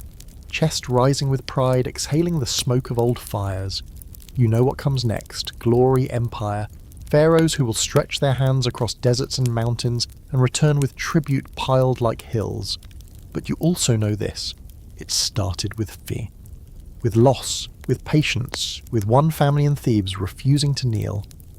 You take a small stone and carve something simple into it. A name, a year, a tiny chariot with curved blades. You bury it under your threshold, not to be found but to be remembered. Because Egypt is whole again, and it's just getting started. You wait to a drumbeat that's not for war, for once. It's for ceremony, for celebration, for something unprecedented, maybe even unthinkable. Word has spread, quietly at first and then in growing waves, like the Nile breaking its banks. Egypt's next pharaoh is not a warrior prince, not a god-king's son, not even a man. She's a woman, and you're still alive to see it. Her name is Hatshepsut, and her bloodline is royal. That much is clear. Daughter of Thutmose III, wife of Thutmose II, regent for the child Thutmose III. But she's not content to be the quiet queen in the background. She wears the crown, she speaks as pharaoh, she claims divine birth, and, this part catches in your throat, she wears the false beard. You remember the first time you see her in procession? At first, it's confusing. She's dressed in traditional male regalia, linen kilt, broad collar, headdress, crook and flail, but her face is unmistakably feminine, strong-jawed but delicate. Her posture is perfect, her gaze, calm, absolute. The crowd doesn't cheer like they do for the warriors. They bow, deeply, respectfully. You hear murmurs, of course. Not everyone accepts her. Some grumble that a woman can't be pharaoh, that Ma'at, cosmic order, has been twisted. Others say she's only keeping the throne warm for the boy king Thutmose III. But those people don't build temples, and she does. Oh, she builds. Here's your historical fact. Hatshepsut reigned for roughly 2 decades during Egypt's 18th dynasty, one of the most prosperous and artistically vibrant periods in its history. Rather than focus on conquest, she turned Egypt inward, on economy, trade and architectural splendour.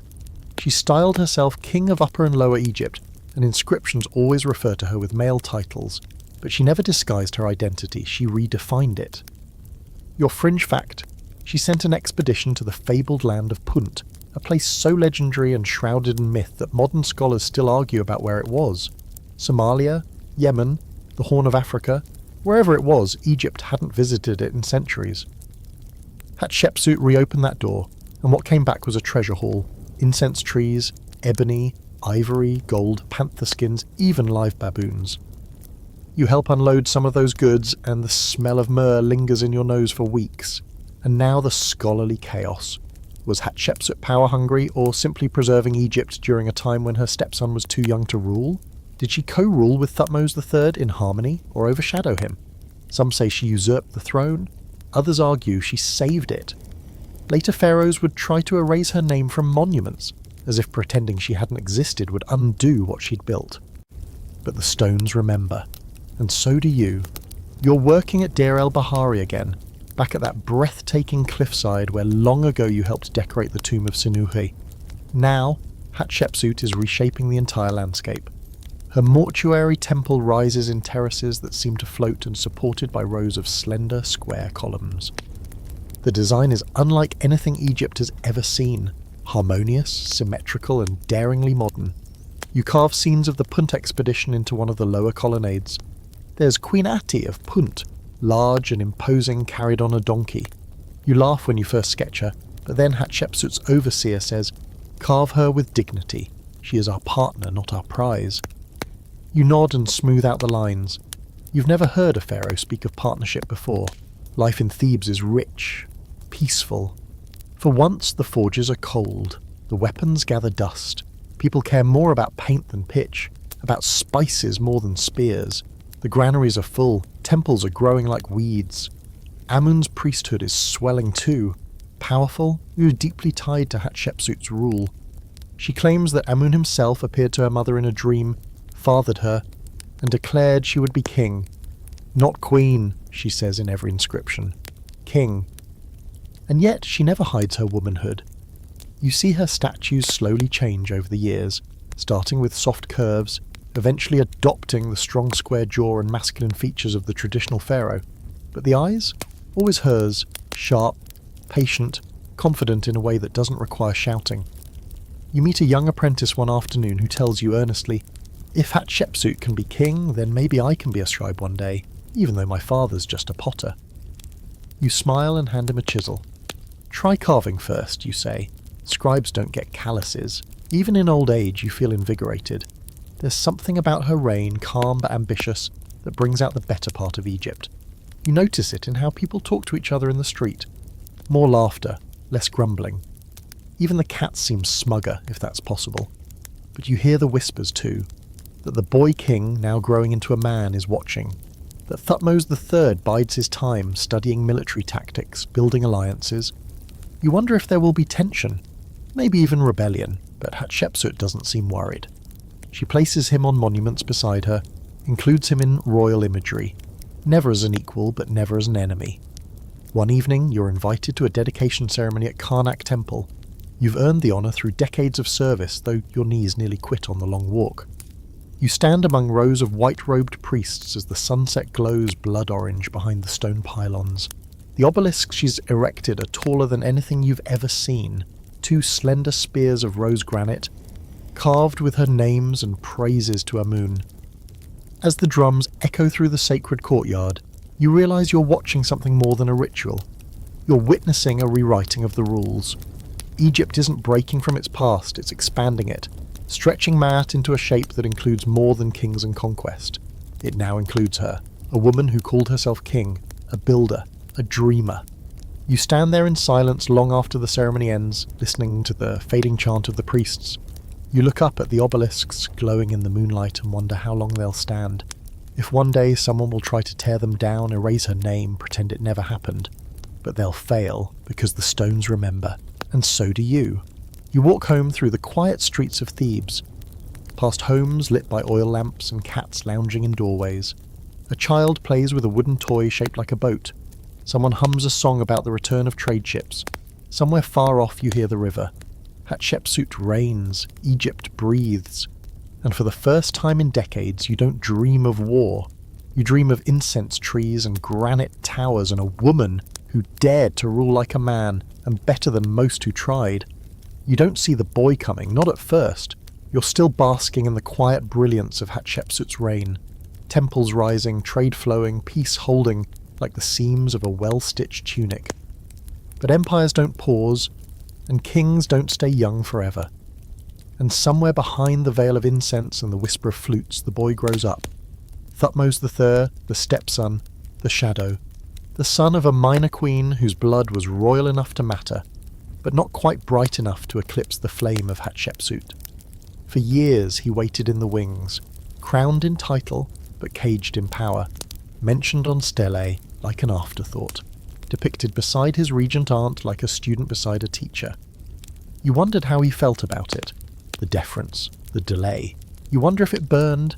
It must have, because when Hatshepsut dies, quietly, without scandal or spectacle, Thutmose III does not just step into power. He erupts. It's like the floodwaters of the Nile have been dammed for too long, and now they come crashing through every channel. You hear the rumours first. Statues of Hatshepsut mysteriously disappear, her name chiselled off temple walls, cartouches recarved. At first you think it's politics, maybe jealousy. But then you hear he's planning a military campaign, a massive one, and suddenly it all makes sense. He wasn't just waiting, he was training. And now Egypt's army is moving. Here's your historical fact. Thutmose III is considered one of the greatest military pharaohs in Egypt's history. He led at least 17 recorded campaigns during his reign, expanding Egyptian control into Canaan, Syria, and Nubia, and establishing an empire that stretched further than any before. His battle at Megiddo marks the first recorded military conflict in history, with detailed strategy and outcome. And you get pulled into it. Again, your grandson, now a commander, comes home with orders. You're to travel north, not to fight, but to serve in an administrative role in the supply lines. You laugh. So now I'm a glorified grain accountant. He shrugs. It's either that or chariot repair, and your back isn't up for wheels anymore. Fair enough. The army moves fast, more organised than anything you've seen. Chariots in rows, archers in units, bronze glinting like fish scales under the sun. There are war drums, banners of falcons and cobras, and a mood among the men that you recognise from your younger years. the giddy, nervous energy of a nation stepping back into power. You cross the Sinai in a long, snaking line of carts and pack animals. Dust clouds choke the air, flies swarm, but the pace never slows. You hear the word Megiddo over and over, a fortified city of rebellious princes who have turned against Egyptian rule. The old vassals have grown bold during Hatshepsut's peace. They think Egypt has grown soft. They're about to find out otherwise. And now your quirky fact. At the Battle of Megiddo, Thutmose III chose a risky path, marching his army through a narrow mountain pass instead of taking the safer, longer routes. His generals advised against it. He ignored them. The risk paid off. The enemy was completely surprised and Egypt won the field. The enemy leaders even locked themselves inside the city out of panic, forcing a siege that lasted 7 months. You were there when the food started to rot in the carts outside the city walls. The scholarly debate. Some argue that Thutmose's erasure of Hatshepsut wasn't personal, it was political. That he needed to assert legitimacy and couldn't afford to share a royal legacy with a female predecessor, no matter how capable she was. Others believe it was revenge. Years of being sidelined turned into a puppet used as decoration. The kind of insult you don't forget, even when the one who inflicted it is long dead. You saw how quickly her name vanished from the temple columns. You don't think it was just paperwork. After Megiddo, Egypt doesn't just win, it absorbs. City after city bows. Treaties are signed. Tribute flows south like floodwaters. Gold, cedar, lapis lazuli, even trained monkeys and foreign dancers. You're reassigned to the administration of one such region in Canaan, helping distribute rations and record inventories. You sit in a stone chamber, marking deliveries of bread, beer and chariot parts, listening to local leaders argue in broken Egyptian and thick accents. It's exhausting, but you understand the importance. Empires aren't built on blood alone, they need bureaucracy. Back in Egypt, temples are booming. Every victory comes with a new column, a new wall of inscriptions, a new monument to the glory of the warrior pharaoh. Karnak grows again, sprouting new pylons and sanctuaries. Thutmose dedicates everything to Amun, his victories, his spoils, even his breath. The god's temples are now swollen with wealth. The priesthood of Amun, more powerful than ever. You worry about that just a little, but mostly you're too tired to care. Your grandson writes to say he's been promoted, Chief Logistics Officer for Nubian campaigns. He's proud, you're proud, he has his own house now, his own family, and every now and then he sends you a clay jar of beer from the Delta. Tastes different, sweeter, lighter, like ambition in liquid form. You return to Thebes older, slower, but not broken. You find your old workshop still standing. You dust off your tools just for the feel of them. You take on a few apprentices, mostly to keep your fingers moving and your brain from melting under the summer sun. One of them asks you, "What was the greatest battle you ever saw?" You don't answer right away. You think of Megiddo, you think of the siege, you think of watching enemy princes surrender one by one, heads bowed, tongues thick with dust. But then you think of Hatshepsut's temple still standing, still defiant. You say, "I saw a woman rule as a man. That was the greatest." The apprentice laughs, but not mockingly, just surprised. You teach him to chisel in straight lines. You help carve Thutmose's triumphs into temple walls, even as the memory of Hatshepsut fades. You slip her symbol just once into the hem of a robe on a statue. Tiny, hidden, but real. At night, you watch the stars and wonder how many names will remain. The conquerors, the builders, the erased. Egypt remembers in layers like sandstone. And you, dusty and cracked but still standing, are one of its oldest pages. The gods have grown quiet, but the gold hasn't. It flows now like never before, out of mines, out of Nubia, out of tribute piles tall enough to block the morning sun. You sit in a shaded courtyard, sipping a mug of sweet beer, listening to a tax official complain about how there isn't enough room to store it all. "We're running out of temple vaults," he moans, like it's the worst thing that's ever happened to anyone. You've lived long enough to see Egypt rise and fall and rise again. Now you're living through its golden glow, the reign of Amenhotep III, son of Thutmose IV, grandson of Thutmose III, and a king who seems less interested in conquest and more obsessed with comfort. Diplomacy and divine approval, not that you mind. At your age, war just sounds like bad knees and expensive funerals. Peace, on the other hand, you'll take it. Amenhotep III isn't just a king. He's the king. Regal, radiant, built like a statue. and already worshipped as a living god before he dies. His palaces shimmer with imported lapis, his robes smell of cedar and myrrh. His court is filled with foreign envoys, silk-robed scribes, and more entertainers than a festival parade. You saw him once, from a distance, riding in a gilded chariot down a Theban street flanked by guards with gold-plated armour. Even the horses looked smug. But don't mistake him for soft. Amenhotep rules with calculation. He doesn't expand Egypt's borders by sword. He does it with marriage contracts and gift exchanges.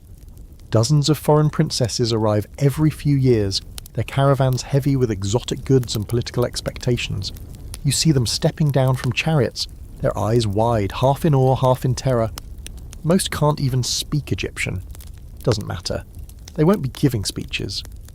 Here's your historical fact. Amenhotep III's reign marks the peak of Egypt's wealth and international prestige. He maintained peaceful relations with surrounding kingdoms, Mitanni, Babylon, Hatti, largely through an elaborate system of diplomatic correspondence now known as the Amarna letters. These clay tablets, written in Akkadian cuneiform, are still debated today for their insight into Bronze Age diplomacy. You once helped copy a few, though you didn't understand a word. They paid in figs and linen. Good trade. Now for your odd detail, Amenhotep III issued hundreds of commemorative scarabs, carved beetle-shaped amulets that brag about his achievements, how many lions he hunted, how many foreign princesses he married, how deep the river flooded. You've seen one that says he killed over 100 lions. You're not sure if you believe it. Maybe they were small lions. And the scholarly debate? This one gets messy. Some say Amenhotep III became so deeply invested in ritual and divine status that he began to blur the line between man and god while still alive. Others claim it was all political theatre, an image carefully crafted by a brilliant court to unify the empire through spectacle. Was he devout? Delusional? Or just dazzlingly pragmatic? You suspect all three? He prayed with one hand and counted tribute with the other. Back in Thebes, the city hums with prosperity. Roads are well kept, storehouses overflow, and artists are in demand like never before. You spend your mornings teaching young stoneworkers how to polish diorite, and your evenings sketching lotus designs for temple walls. There's even talk of starting a new palace complex on the west bank, Malkata, a city within a city, built to hold the growing splendour of the royal household. You helped design a mural for one of the new reception halls, a river scene full of birds, boats, and offerings to Amun. The court overseer insists on golden ducks. You've never seen a golden duck in your life, but you paint them anyway. It's symbolic, he says. Of what, you don't ask. Temple life is booming too. Amun's priests have grown fat with land and power. You pass their estates, sprawling compounds with vineyards, granaries, and entire districts full of scribes. It makes you uneasy. The line between king and god is getting fuzzy, and the priests are exploiting the blur. Your granddaughter becomes an acolyte in the House of Life, a scribe school run by Amun's temple. You're proud that she's smart, curious, full of questions. She asked you once, "Do you think the king is a god?" You pause for too long before answering. "He's god enough," you say. She doesn't look convinced.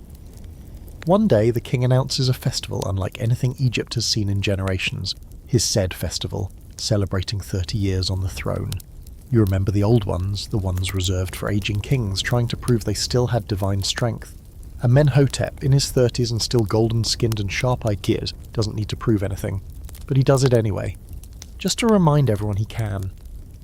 The celebration stretches for weeks. You attend one of the processions, watching dancers spin in white linen, watching priests haul massive statues of the gods through clouded incense. The king appears at the climax, striding forward in twin crowns, eyes lined with kohl, expression unreadable. The crowd doesn't cheer, they chant. He lives, he reigns, he is Ra on earth. You whisper it too, just loud enough to hear your own voice echo back.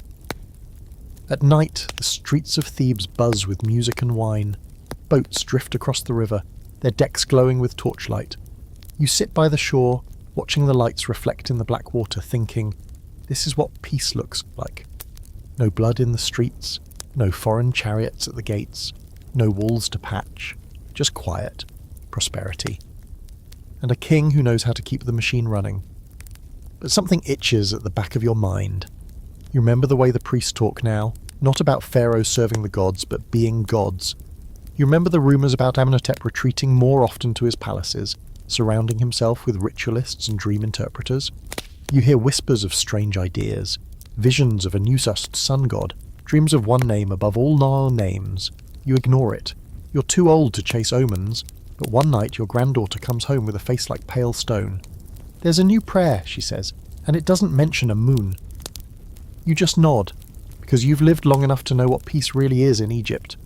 A pause before the next revolution. You don't notice the sun changing at first. It still rises over the Nile like it always has. Soft gold at dawn, blistering white at noon, bleeding into red at dusk. The gods of the horizon still ride it across the sky in their celestial bark, or so the stories say. But something's off. Not with the sun itself, but with how people talk about it. Less as a face, more as a presence. And then it hits you. They've stopped saying Amun completely. The shift is subtle at first. Priests go quiet. Temples close for renovation. Hymns are rewritten. You pass a once busy shrine to Amun-Ra one morning and find the door bolted shut, the statue missing. In its place, a sun disk has been painted on the wall, a golden circle with rays that stretch down like fingers. At the end of each ray is a tiny hand, open, reaching. It's beautiful and terrifying. The new king, Amenhotep IV, isn't wasting time. He speaks in quiet tones but moves like a desert storm. Within months of his reign, he's introduced a new god to the people, Aten, the visible sun, the orb itself, no longer cloaked in mythology or hidden in temples. He says Aten is the only god, the true god, and all others? Dust and shadows. You stare at the painted sun disk and feel something twist in your gut. Not fear, not even anger, just confusion. You've seen Egypt bend before, twist around new rulers, adapt to shifting tides of politics and war. But this isn't adaptation, this is erasure. Here's your historical fact. Amenhotep IV changed his name to Akhenaten in the 5th year of his reign and launched a full-blown religious revolution, replacing the traditional polytheistic system with the worship of one deity, Aten. It was arguably the first attempt at monotheism in recorded history, though not in the sense we think of it today. It wasn't about choice, it was about replacement. Your fringe fact? Akhenaten didn't just change the religion, he changed the art. Sculptures of him and his family showed elongated limbs, soft bellies, narrow faces, and slouching posture. No more godlike muscles or stiff poses. He looked human, some say sickly, some say divine in a new way. You once worked on a bas-relief of him holding his daughters under the rays of Aten. He's smiling, almost awkward. Like a father, not a pharaoh. It felt too personal. You flinched as you carved it. And now for the debate, of which there are many. Was Akhenaten a visionary or a madman? Did he truly believe in Aten, or was it a power move to break the grip of Amun's priesthood? Some scholars see him as a religious prophet, others as a narcissist who mistook himself for God. You think back to Amenhotep III's glittering courts, and wonder if this is what happens when kings believe their own divinity a little too much. Everything changes. He moves the capital from Thebes to a brand new city, carved from desert rock almost overnight. He calls it Akhenaten, the horizon of the Aten. You help build it, or try to. You're older now, but your grandson drags you along as a consultant, says your eye for balance is better than most of the young architects. So there you are, standing in the middle of nowhere, staring at foundation lines drawn in the sand. The city rises fast, too fast. Mud brick homes for artisans, wide roads for processions, open-air temples with no roofs, because why would the god of the sun want to be shut inside? There are no hidden sanctuaries, no inner chambers. Everything faces the sky. The sun watches everything. You carve again, this time sunbeams instead of ankhs, royal family scenes instead of gods, Akhenaten and his queen, Nefertiti, holding hands, playing with their children. It feels intimate, almost uncomfortable. You're used to gods being distant, unknowable. These two eat grapes like everyone else. But the odd thing, you start to like it, until the orders come to start defacing the old gods. Temples of Amun are torn down, inscriptions hacked out, faces of gods gouged with chisels. Some workers do it with zeal, others with shame. You do it with shaking hands. One day you're ordered to erase the name of Thutmose III from a temple near Karnak. You refuse, quietly. You get lucky.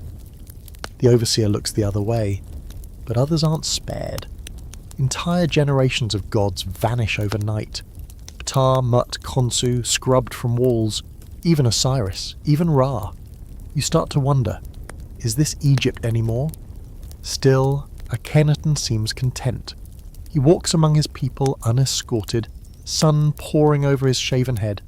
He speaks of love, of harmony, of the Atene's warmth on all creatures. You hear a story of him stopping to help a man who'd collapsed from the heat stroke. No one knows if it's true, but it spreads. It sticks. His queen Nefertiti becomes the face of the new Egypt, poised, intelligent, impossibly graceful. You see her once from a distance. She's speaking to workers at a construction site, sleeves rolled, feet dusty. She smiles at something the boy says. You don't hear the words, but you remember the smile. Then the silence begins. No foreign wars, no expansion, no tribute caravans. Egypt stops growing, stops sending ships, stops receiving envoys. The once global empire closes its eyes and turns its face to the sun, and nothing else. Your granddaughter, now a teacher at Akhenaten's scribal school, tells you that the students no longer learn the names of the old gods. It's just a 10 now, she says, voice flat. All knowledge flows from the light. You want to argue, but what would you even say? You've seen whole dynasties vanish, names erased, gods fall. Maybe this is just another turn of the wheel, but still, it doesn't feel like change. It feels like isolation. At night, the city is eerily quiet. No temple drums, no chants, no flickering torches by the shrines, just moonlight on sand, and the feeling that someone is watching. Not someone, something. And then, one day, you wake to a thin line of smoke on the horizon. Akhenaten is dead. No procession, no public mourning, just silence, and with it a chill that Egypt hasn't felt in a long time. You sit outside your home in the city he built, the sun beating down like judgment. The temples are still open, the discs still painted on every wall. But something's gone. A warmth, a certainty, a centre. You whisper a prayer to no one in particular. Maybe Aten hears, maybe not. But deep down, in a part of your heart even you don't like to touch, you begin to hope that someone will bring back the old gods. Someone with a strong back and a better memory. It begins with a rumour. Not a proclamation, not a royal decree, just a soft whisper carried on the wind. Like the breath of an old god waking up. You hear it from a baker's apprentice who heard it from a porter who heard it from a palace servant. The boy is changing everything. At first, you don't believe it. Egypt's been under Atene's eye for too long. The temple's still roofless. The statues still smashed. The names still gone. The sun disk still glares down from every wall like a god who doesn't blink. But the whisper won't die. It grows louder, and soon you hear the name Tutankhamun. You sit up straighter. He's just a boy, barely 10 years old when he takes the throne, but even the shape of his name tells you everything you need to know. That Aten clinging to the N, like a stubborn vine on a dead tree, is the only piece left of the old sun-obsessed regime. But then, quietly, that name changes. A single syllable slips into its place like a raindrop into dry sand. Tutankhamun. And just like that, Amun is back. Here's your historical fact. Tutankhamun, the so-called boy king, reigned for only about 9 years and died young, probably around 18 or 19. But despite his short and unremarkable reign, he presided over one of the most important reversals in Egyptian religious history. Under his advisors, the traditional gods were restored, the temples reopened, and the name of Amun once again echoed across the Nile. Your quirky detail? The boy king had a club foot. Or maybe scoliosis, or maybe both. Scholars have argued over his health for years, especially after examining his mummified remains. One thing's clear, he wasn't the strapping god in flesh the statues pretended. You once saw one of those statues taller than any 10-year-old rippling with imagined muscles. But the boy you caught a glimpse of during a quiet temple dedication ceremony? Pale, slim, limping. And now the debate. Did Tutankhamun make the decision to restore Amun himself, or was it the work of his powerful advisors, namely A, the courtier and eventual successor, and Horemheb, the military general waiting patiently in the wings? Most scholars agree the boy was a puppet, but even puppets cast shadows, and that shadow for a moment changed Egypt. You return to Thebes, old legs wobbling beneath you to see the sedge and the healing. The temples to Amun are under restoration. Faces of gods are recarved, names unerased, altars scrubbed clean of the heresy. You're handed a chisel for the first time in years. No one asks if you can still work. They just place your hand on stone and step back. You chip carefully at a wall inside Karnak Temple, pulling away a sun disk to reveal the faint outline of the god Amun's crown beneath. You smile. He was always there, you think, just buried. Your granddaughter, now a scribe in her own right, brings you news each day. The boy king visited the temple today, she tells you. He cried during the offering, said he missed the gods. Another day, she says, he's ordered statues of Akhenaten removed from the roadsides, says they confuse the people. You nod. They always did. The royal court doesn't stay long in Akhenaten. Within a few short years, it's abandoned. The city falls quiet, the open-air temples left to the vultures and the wind. You never go back. No one does. The place feels haunted, too bright, too strange, like a dream Egypt had and decided to forget. In Memphis, where the court settles, things are different. Still regal, but more grounded. Soldiers march, trade caravans arrive. The scribes are busy again, not with poetry to the sun, but with grain records, tax tallies, legal decrees. The business of Egypt has resumed. You receive a commission, one of the last of your life, to paint a scene in a small, newly constructed tomb near the Valley of the Kings. The tomb is hurried, narrow, not fit for a king, but they say the boy is sick, and there's no time to build something grand. You never meet him, but you meet his silence. When the tomb opens after his sudden death, it's chaos. Gold everywhere, gilded shrines, thrones, walking sticks, animal-headed couches, even food jars and board games, and masks. One in particular, burnished and inlaid with lapis and obsidian. His face I'd idealized, eternal. You whisper a prayer under your breath as you pass it, unsure if it's for him or for yourself. You help decorate the burial chamber walls. Not elaborate, not the finest work of your career, but it's full of tenderness. Tutankhamun is shown greeted by Osiris, embraced by Nut, led gently into the afterlife. The old gods welcome him home like a child who wandered too far from the village and has finally come back. Here's the tragedy. Few remember him after this. His name is omitted from later king lists. His reign is considered a transitional hiccup between the heresy of Akhenaten and the restoration of Egypt under Horemheb. His tomb is sealed, forgotten, and yet, centuries later in another time you'll never see, that tomb is found again, intact, unlooted. The only royal tomb from the Valley of the Kings to survive in its full glory. His name, once erased, becomes the most famous pharaoh's name in the world. You finish your part of the work and return to Thebes, weary but satisfied. Egypt has remembered itself. The gods are back in their temples. The people pray without fear. The statues of Amun once again face the sun, not hidden from it, but beneath it, as it should be. You spend your evenings near the river, watching the water carry lotus petals downstream. You think of the boy king, gentle, sickly, dressed in gold. You wonder what he might have become if he'd lived longer. A warrior like Thutmose, a builder like Snefru, a dreamer like his father, or maybe he was enough, just a quiet bridge between madness and memory. One night you dream of the tomb, sealed, silent, full of treasure and waiting patiently beneath the desert. A golden face stares back at you in the dark, smiling. The gods are watching again. Egypt remembers. You're in your 70s now. Bones like cracked stone, skin like sun-dried papyrus. And still you're being summoned to work. Not because there aren't younger artists, stronger sculptors, faster hands. No, you're summoned because the new pharaoh wants people around him who remember. People who knew the old gods before Akhenaten's revolution, who carved with care and knew which chisel strokes brought the divine to life. And this pharaoh? He cares deeply about legacy. His name is Ramesses. But no, not that Ramesses. Not yet.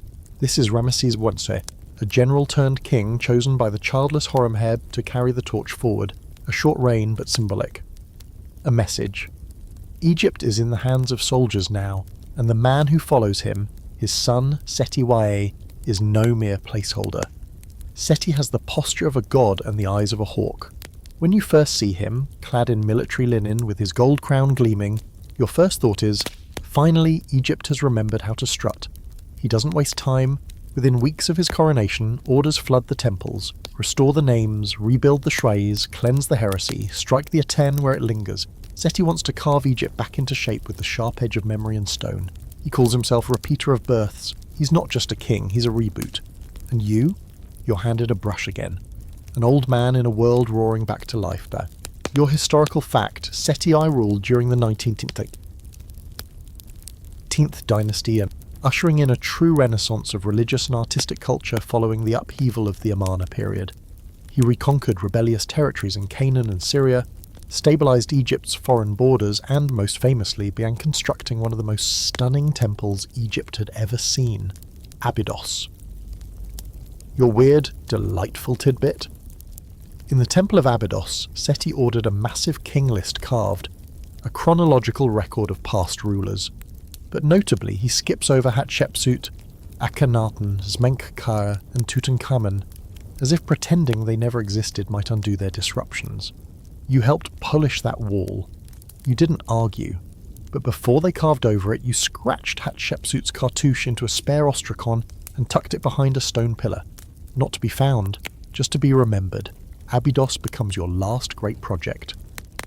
A temple not just for the gods, but for Egypt's soul. Everything there is carved with a grace you haven't seen in decades. Low reliefs so delicate they catch even the moonlight. Columns that rise like papyrus stalks, rows of chapels for each major god, and a roof that carries the painted stars of Nut, the sky goddess. You paint her yourself.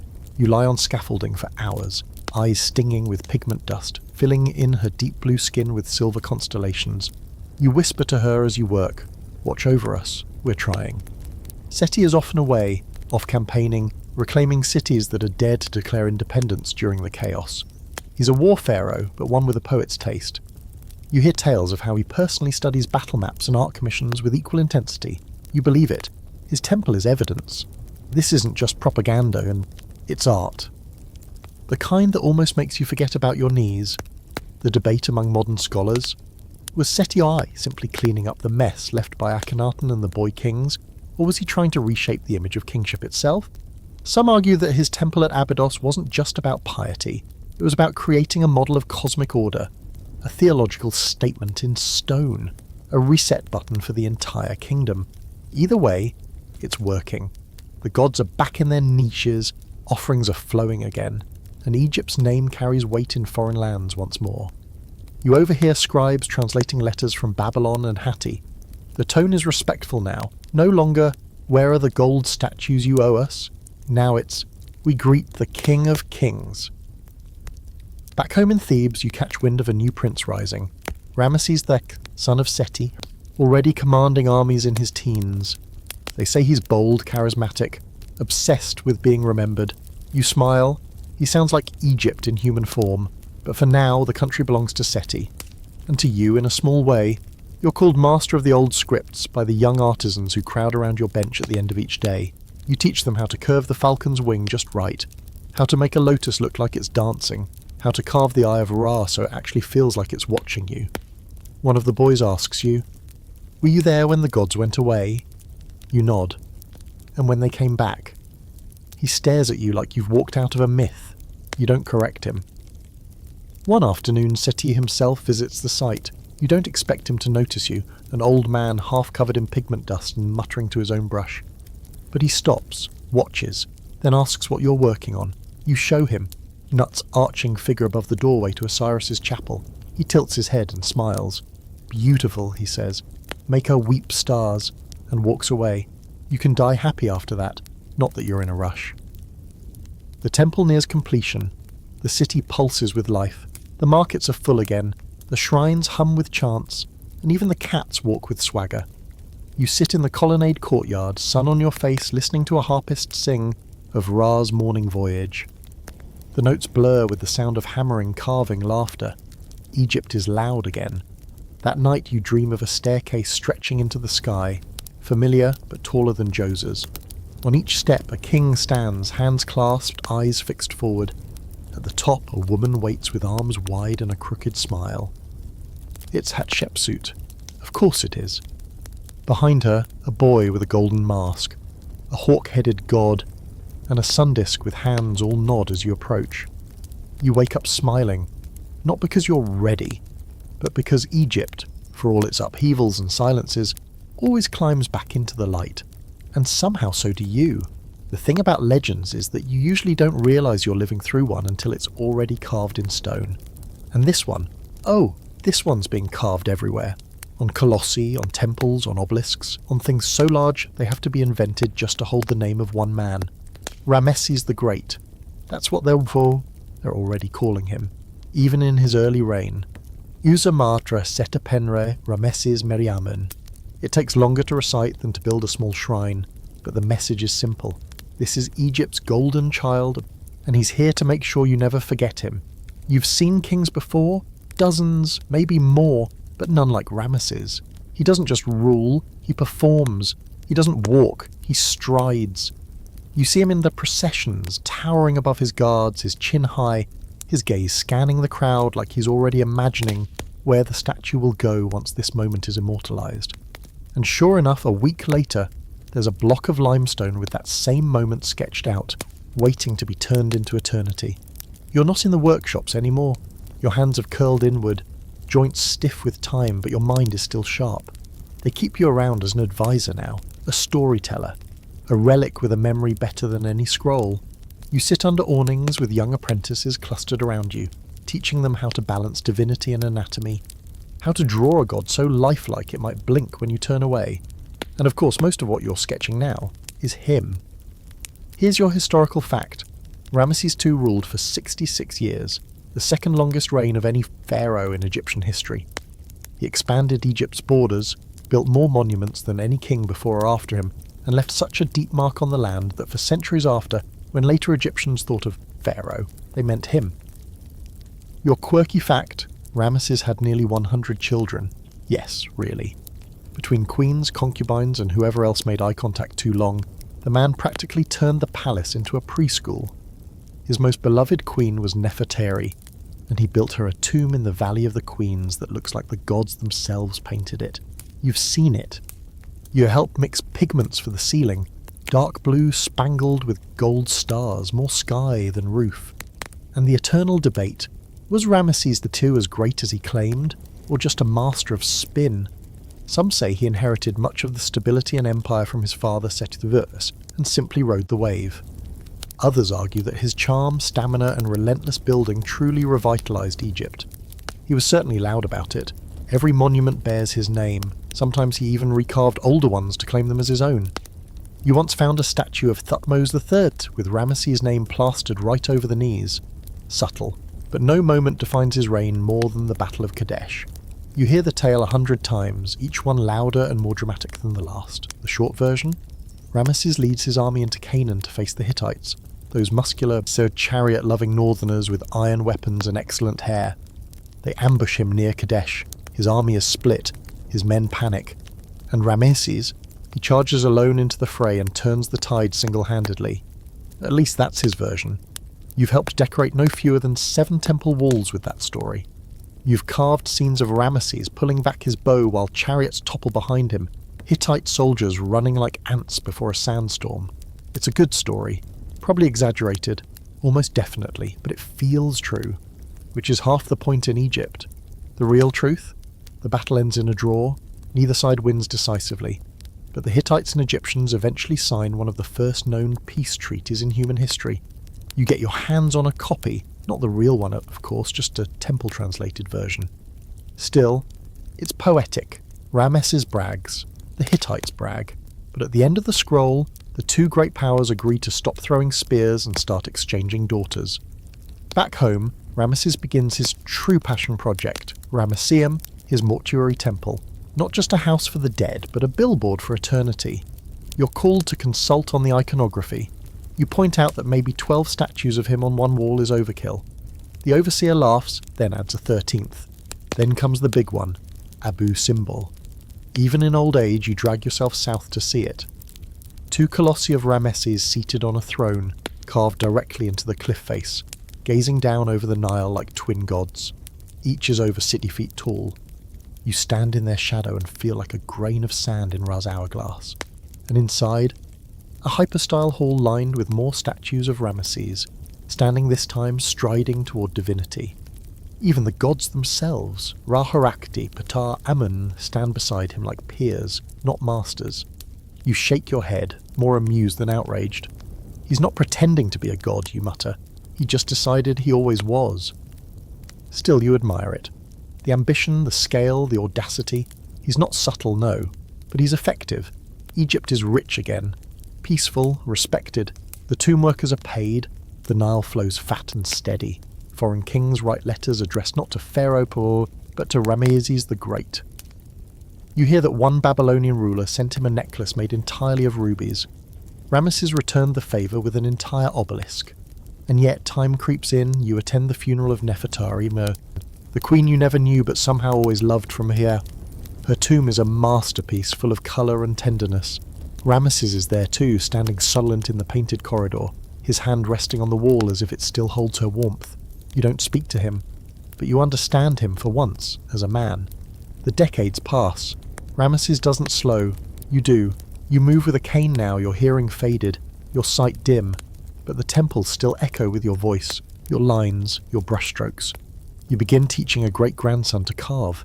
His hands are clumsy, his lines messy, but his eyes are sharp. He draws Ra as a child with a lion's mane. You smile. Maybe Egypt still has stories left. One day, someone brings you news. The king's outlived his sons, almost all of them. You nod. Even greatness pays a price. Ramesses rules into his 90s. The statues of him still rise. His name echoes off every wall. But at night, when the winds howl over the desert, you wonder if he's listening for footsteps, those of the gods, or maybe those of death. You sit beneath the stars again, fingers tracing the lines of your oldest chisel, now worn smooth. The night smells of old incense and fresh-cut stone. You think about the boy you were, the gods you've met, the kings you've served, the temples you've built and buried, and now, beneath the gaze of two stone colossi who refuse to blink, you close your eyes and say, "Remember me," because Egypt remembers, and that is enough. You don't remember the exact day Ramesses the Great finally died, only that the world felt heavier, like the air itself had grown thick with memory.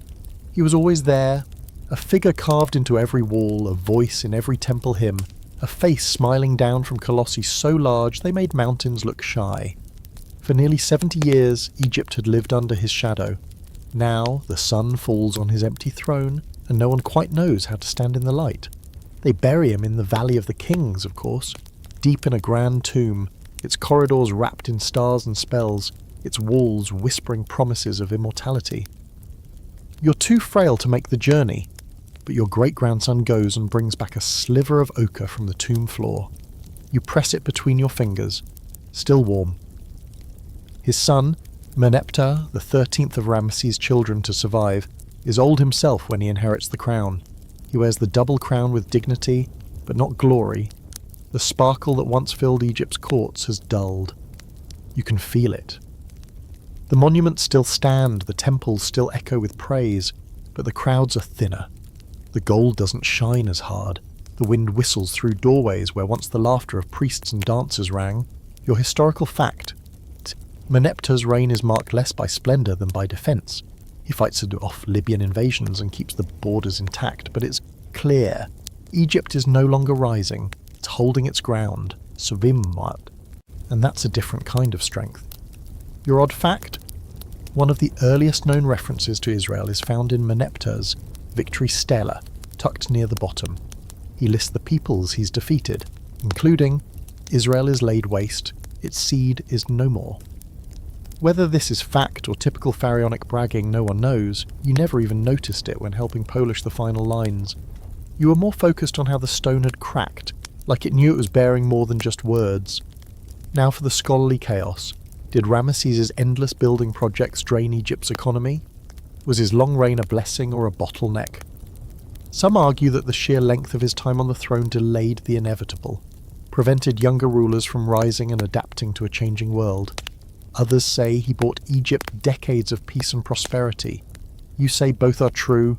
You saw the glory. You saw the price.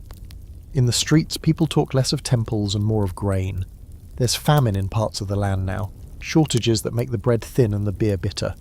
Droughts have crept in, foreign raids chip away at Egypt's edges. The tomb builders in Deir el-Medina are striking for better wages. You'd never have imagined such a thing in your youth.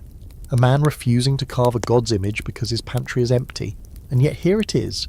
The divine and the daily are colliding. You sit in the quiet shade of your courtyard, surrounded by your great-grandchildren, teaching them stories rather than skills now. Your hands tremble too much to carve, but your memory is sharp as obsidian. "Tell us about Abu Simbel," one of them says. "Tell us how you painted the stars inside the temple." You smile. "I didn't paint the stars," you say. "I whispered them into the brush, and the brush did the rest." They giggle. Not because they don't believe you, but because they do. Back in court, Meneptah dies, and this crown bounces from one weak hand to another. Successions become messy. Short reigns, forgotten names. There's a pharaoh called Seti II who rules for less than a decade. Then Siptah, a boy king with a twisted foot. And then Tuzret, a woman who tries to hold the throne and rule like a king. You admire her. Anyone who dares to rule in this age of shadows deserves respect, but the walls are closing in. Your quirky detail. During Tuzret's reign, there's evidence of civil unrest so bad that even tombs are being looted. Imagine that, grave robbers not even waiting a generation before prying gold from the dead. You remember hiding a figurine from one tomb deep inside a crevice, hoping the thieves wouldn't find it. You never told anyone. You never will. The new power doesn't come from the palaces anymore. It comes from the army, from generals, from men who wear sandals worn thin from marching, not silk from sitting on thrones. And one general rises above the rest, Setnakta. No royal blood, but plenty of swords and support. He seizes power, probably by force, though the details are murky. You just hear a new name in the market stalls, and suddenly the walls are being whitewashed to make room for yet another cartouche. He starts a new dynasty, the 20th. You barely keep count anymore. Kings come and go like river reeds in flood season. Setnakht rules briefly, but his son, Ramesses III, and yes, you sigh when you hear the name, another Ramesses, but this one, he feels different. You sit up, you listen, because this Ramesses is born into trouble. The world around Egypt is on fire. Famine, invasion, collapsing empires. People's on the move, migrating, raiding, desperate, and here's Egypt caught in the middle trying to hold the line. You know the name of these invaders. Everyone does now. The Sea Peoples. No one agrees on where they come from. Anatolia, the Aegean, somewhere even farther. But they arrive like a tidal wave. Ships and blades, shields and screams. You hear they've taken down the Hittites, burned cities that once traded with Egypt. And now they're looking south. And Ramesses III? He doesn't wait. Your historical fact. Ramesses III launched one of the largest defensive military efforts in Egypt's history, defeating the Sea Peoples in a land and naval battle recorded in vivid detail at his mortuary temple, Medinet Habu. His victory staves off the collapse of Egypt, but just barely. You're too old to join the workforce that carves the walls of Medinet Habu, but your great-grandson does. He brings you updates. Grandfather, the pharaoh wants every enemy drawn twice, once as they attack and once as they fall. You nod. Make sure their eyes look afraid, you say. It matters. And the scholarly debate? Did Ramesses III truly win a grand victory, or was it just good PR? Some argue Egypt was already weakened, and that the Sea Peoples never fully intended to conquer it, just raid and move on. Others say Ramesses saved Egypt's civilization from annihilation. You lean toward the latter. After all, you're still here, aren't you? But the scars remain. The grain shortages, the unrest. Ramesses III is later assassinated. Yes, assassinated, in a conspiracy that reaches into his own harem. Poisoned, perhaps. Or his throat cut, it's hard to know exactly. But his tomb tells only part of the story. The real one lingers in the scrolls and the rumours passed between servants. And Egypt? It limps forward.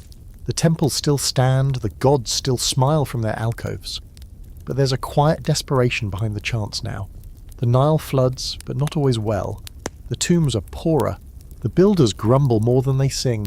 You lean back in your chair, wrapped in linen, bones humming with memory. The golden age is over. But the story? The story keeps going. You never planned to live this long, and you're fairly certain the gods didn't plan for it either. At your age, time doesn't move in years anymore. It moves in dynasties, in kings rising and falling like the tide. You've survived pharaohs who tried to erase gods, pharaohs who thought they were gods, and pharaohs who genuinely forgot who they were by the time they died. But now, sitting beneath a cracked lintel in Thebes with your skin more parchment than flesh, you begin to realise something unsettling. You've outlived Egypt's confidence. It's hard to put your finger on when exactly it began. Maybe it was when the Sea Peoples came and nearly burned the world down. Maybe it was the famine that followed. Maybe it's just the exhaustion of being old in a country that's even older. But the people you see on the street now, they don't walk like they used to. They glance over their shoulders too often. They build smaller tombs. They whisper more and chant less. And the pharaohs, let's just say their crowns are starting to look heavy. Ramesses IV steps in after the death of Ramesses III, and he tries, gods know he tries. He plans massive building projects, commissions temple expansions, reopens the quarries, even sends expeditions to the turquoise mines in Sinai. You hear the stonecutters grumble. He thinks if he builds fast enough, no one will notice the skies falling. Your historical fact: Ramesses IV did attempt to restore Egypt's grandeur, but his reign was short, only about 6 years, and much of his vision remained unfinished. He left behind traces of ambition, the beginnings of a vast tomb in the Valley of the Kings, massive stelae detailing his plans, and work crews numbering in the thousands. But grand blueprints don't hold up a kingdom. Your offbeat little gem of a fact: the workers in Deir el-Medina during his reign kept detailed complaint notes. You've read one where a scribe writes that his beer ration was late and therefore he refused to continue painting the tomb ceiling. You kind of admire the honesty, Abul.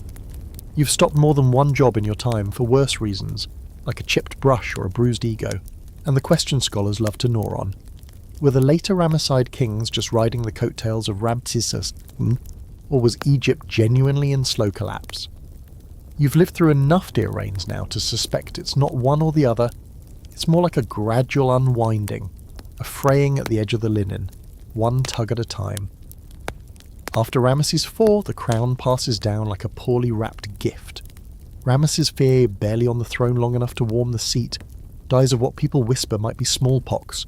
You hear stories of pustules and fever and a pharaoh too weak to hold a crook. There's a weird silence after his burial, like even the priests aren't sure what to chant. Then comes Ramesses VI, who rules longer but spends most of it trying to patch the holes in the dam. Inflation creeps in. The grain rations are half what they used to be. Foreign traders become less interested in Egypt's goods. You notice it most in the markets. The cloth is coarser, the bronze duller, and people have stopped smiling when they mention the pharaoh's name. You wander the streets of Thebes one morning and pass the temple of Medinet Habu, still massive, still lined with the tales of Ramesses III's glory. But the paint is fading. The guards are fewer. You sit in the shadow of a crumbling pylon and listen to a boy try to recite the old hymns. He stumbles, mispronounces half of them, doesn't even know the rest. You say nothing, just sigh. Your great-great-granddaughter, yes. That's where you're at now as the priestess in training. She visits you every few days, brings honeyed bread and news from the House of Life. They've stopped teaching the full pyramid texts, she tells you. Too long, too complicated. Oh, no one memorizes them anymore. You ask what they do instead. She shrugs. Short versions, abbreviated prayers. You shake your head. The afterlife isn't something you can speedrun. Then Ramesses IX comes to the throne, and you almost don't notice. You hear his name carved into new border stelae and attached to a few temple restorations, but it's not like before. There's no fanfare, just another king in the chain. He tries to bring order, reforms the tomb workers, stamps down on corruption, starts enforcing law again. But his reign is haunted by something darker. Tomb robberies, not just one or two desperate thieves, no waves of them, organised, systematic. You hear of entire royal tombs broken into, coffins shattered, gold stripped, sacred wrappings tossed aside like garbage. Even the great Ramesses II is said to have been moved, reburied, hidden away to protect what was left of him. You wonder what it felt like, his spirit rising to find his bones being relocated by trembling priests in the dark. Here's something both factual and absurd. One group of tomb robbers was caught because they kept receipts. Not jokes, actual written confessions full of full names and titles. One man even admitted to cutting gold amulets from a mummy's neck while his friend kept watch. You read it on a papyrus once, stunned into silence. Theft of the dead, you muttered. Nothing left to steal but memory. And here's the debate. Were these robberies a sign of Egypt's moral decay, or just the desperate acts of a starving people abandoned by their kings? You're old enough to remember when tombs were sacred. Now they're just storage rooms with weak locks and hungry visitors. You visit your old workshop again. What's left of it? Half the tools are gone, the roof is partially collapsed. One of your great-grandsons has repurposed the back for storing fish traps. You don't stop him. What else is he supposed to do? Thebes, once the beating heart of Egypt, feels hollow now. The city is fraying at the edges. Even the river seems to flow a little slower, like it's tired of carrying the weight. You walk along the banks in the evenings and watch crocodiles drift past like ancient judges. You wonder if they remember when the gods still spoke through men, and yet there are moments. A temple singer's voice, sharp and clear in the dusk. A small boy lighting incense with shaky hands but steady heart. A scribe copying spells in delicate, perfect hieroglyphs. You hold on to those. Egypt isn't dead, not yet. But it's tired. So are you.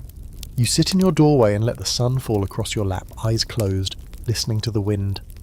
One day soon, you know, your bones will rest among the stones you once carved. Not in a royal tomb, not in gold, but in memory. And that's enough.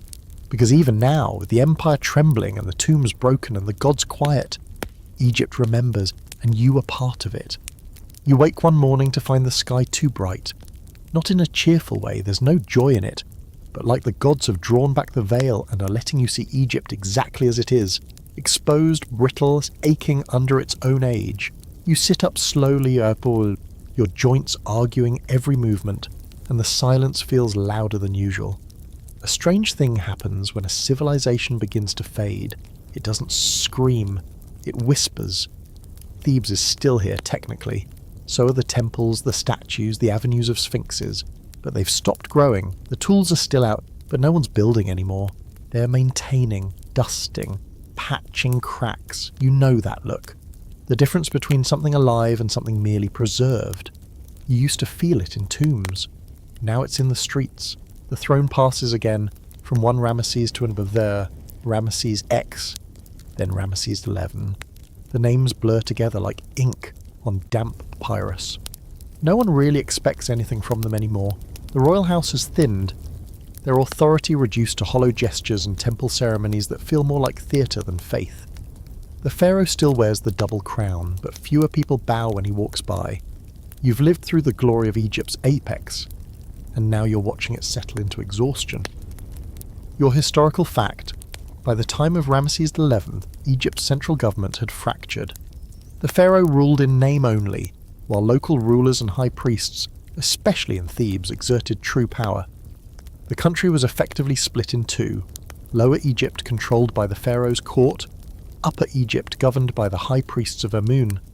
The divine and the secular were no longer one, they were rivals. Your quirky fact: Ramesses XI's reign saw the rise of a curious system called the Renaissance, or Wehem Mesut, an attempt to reboot the calendar. As if calling this era a rebirth could magically cleanse the mess. It didn't. Egypt wasn't being reborn. It was stalling, trying to buy time with words while the sand piled higher. And now for the question that scholars still gnash their teeth over. Was this the official end of the new kingdom, or merely a slow mutation into something else?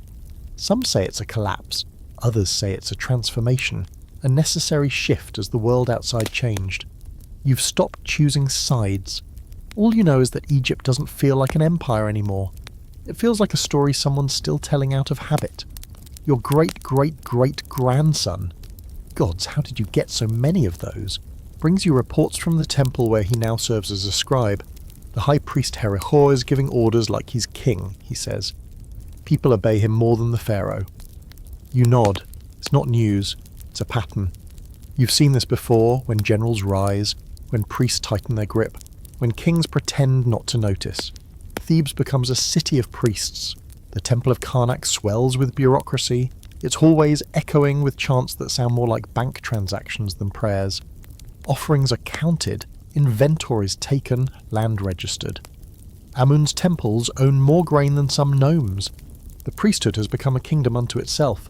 The gods have estates now, staff, payroll, and the people, they murmur. You hear it in the markets, rumours that there's no grain in the storehouses, that temple wealth is hoarded while the common folk starve. You hear it from old artists like yourself, pushed aside for younger workers who'll work for half rations. You hear it from soldiers grumbling that their pay is late, their sandals worn, their oaths shaky. You've never seen Egypt so divided.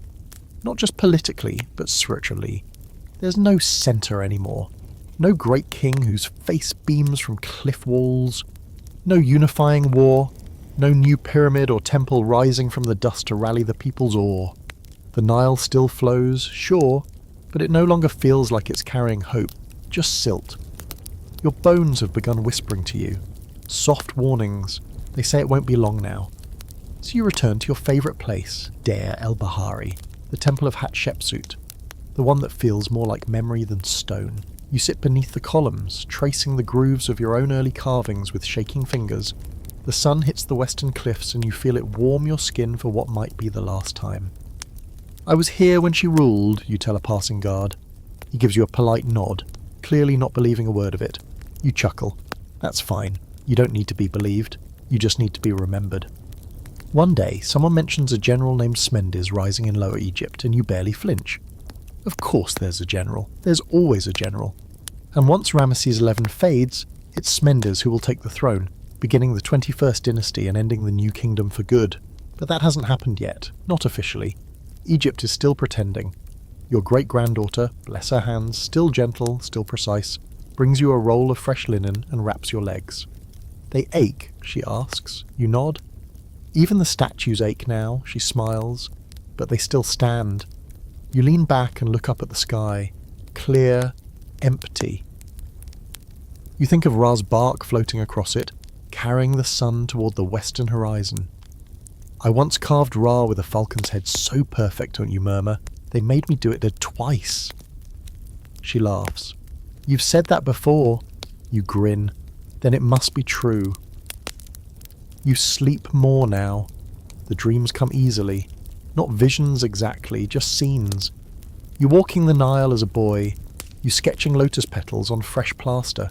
You dancing at a Sed festival. You standing in the golden light of Abu Simbel. You brushing stars onto the belly of the sky goddess Nut. And always, always, the river. One morning you don't wake up.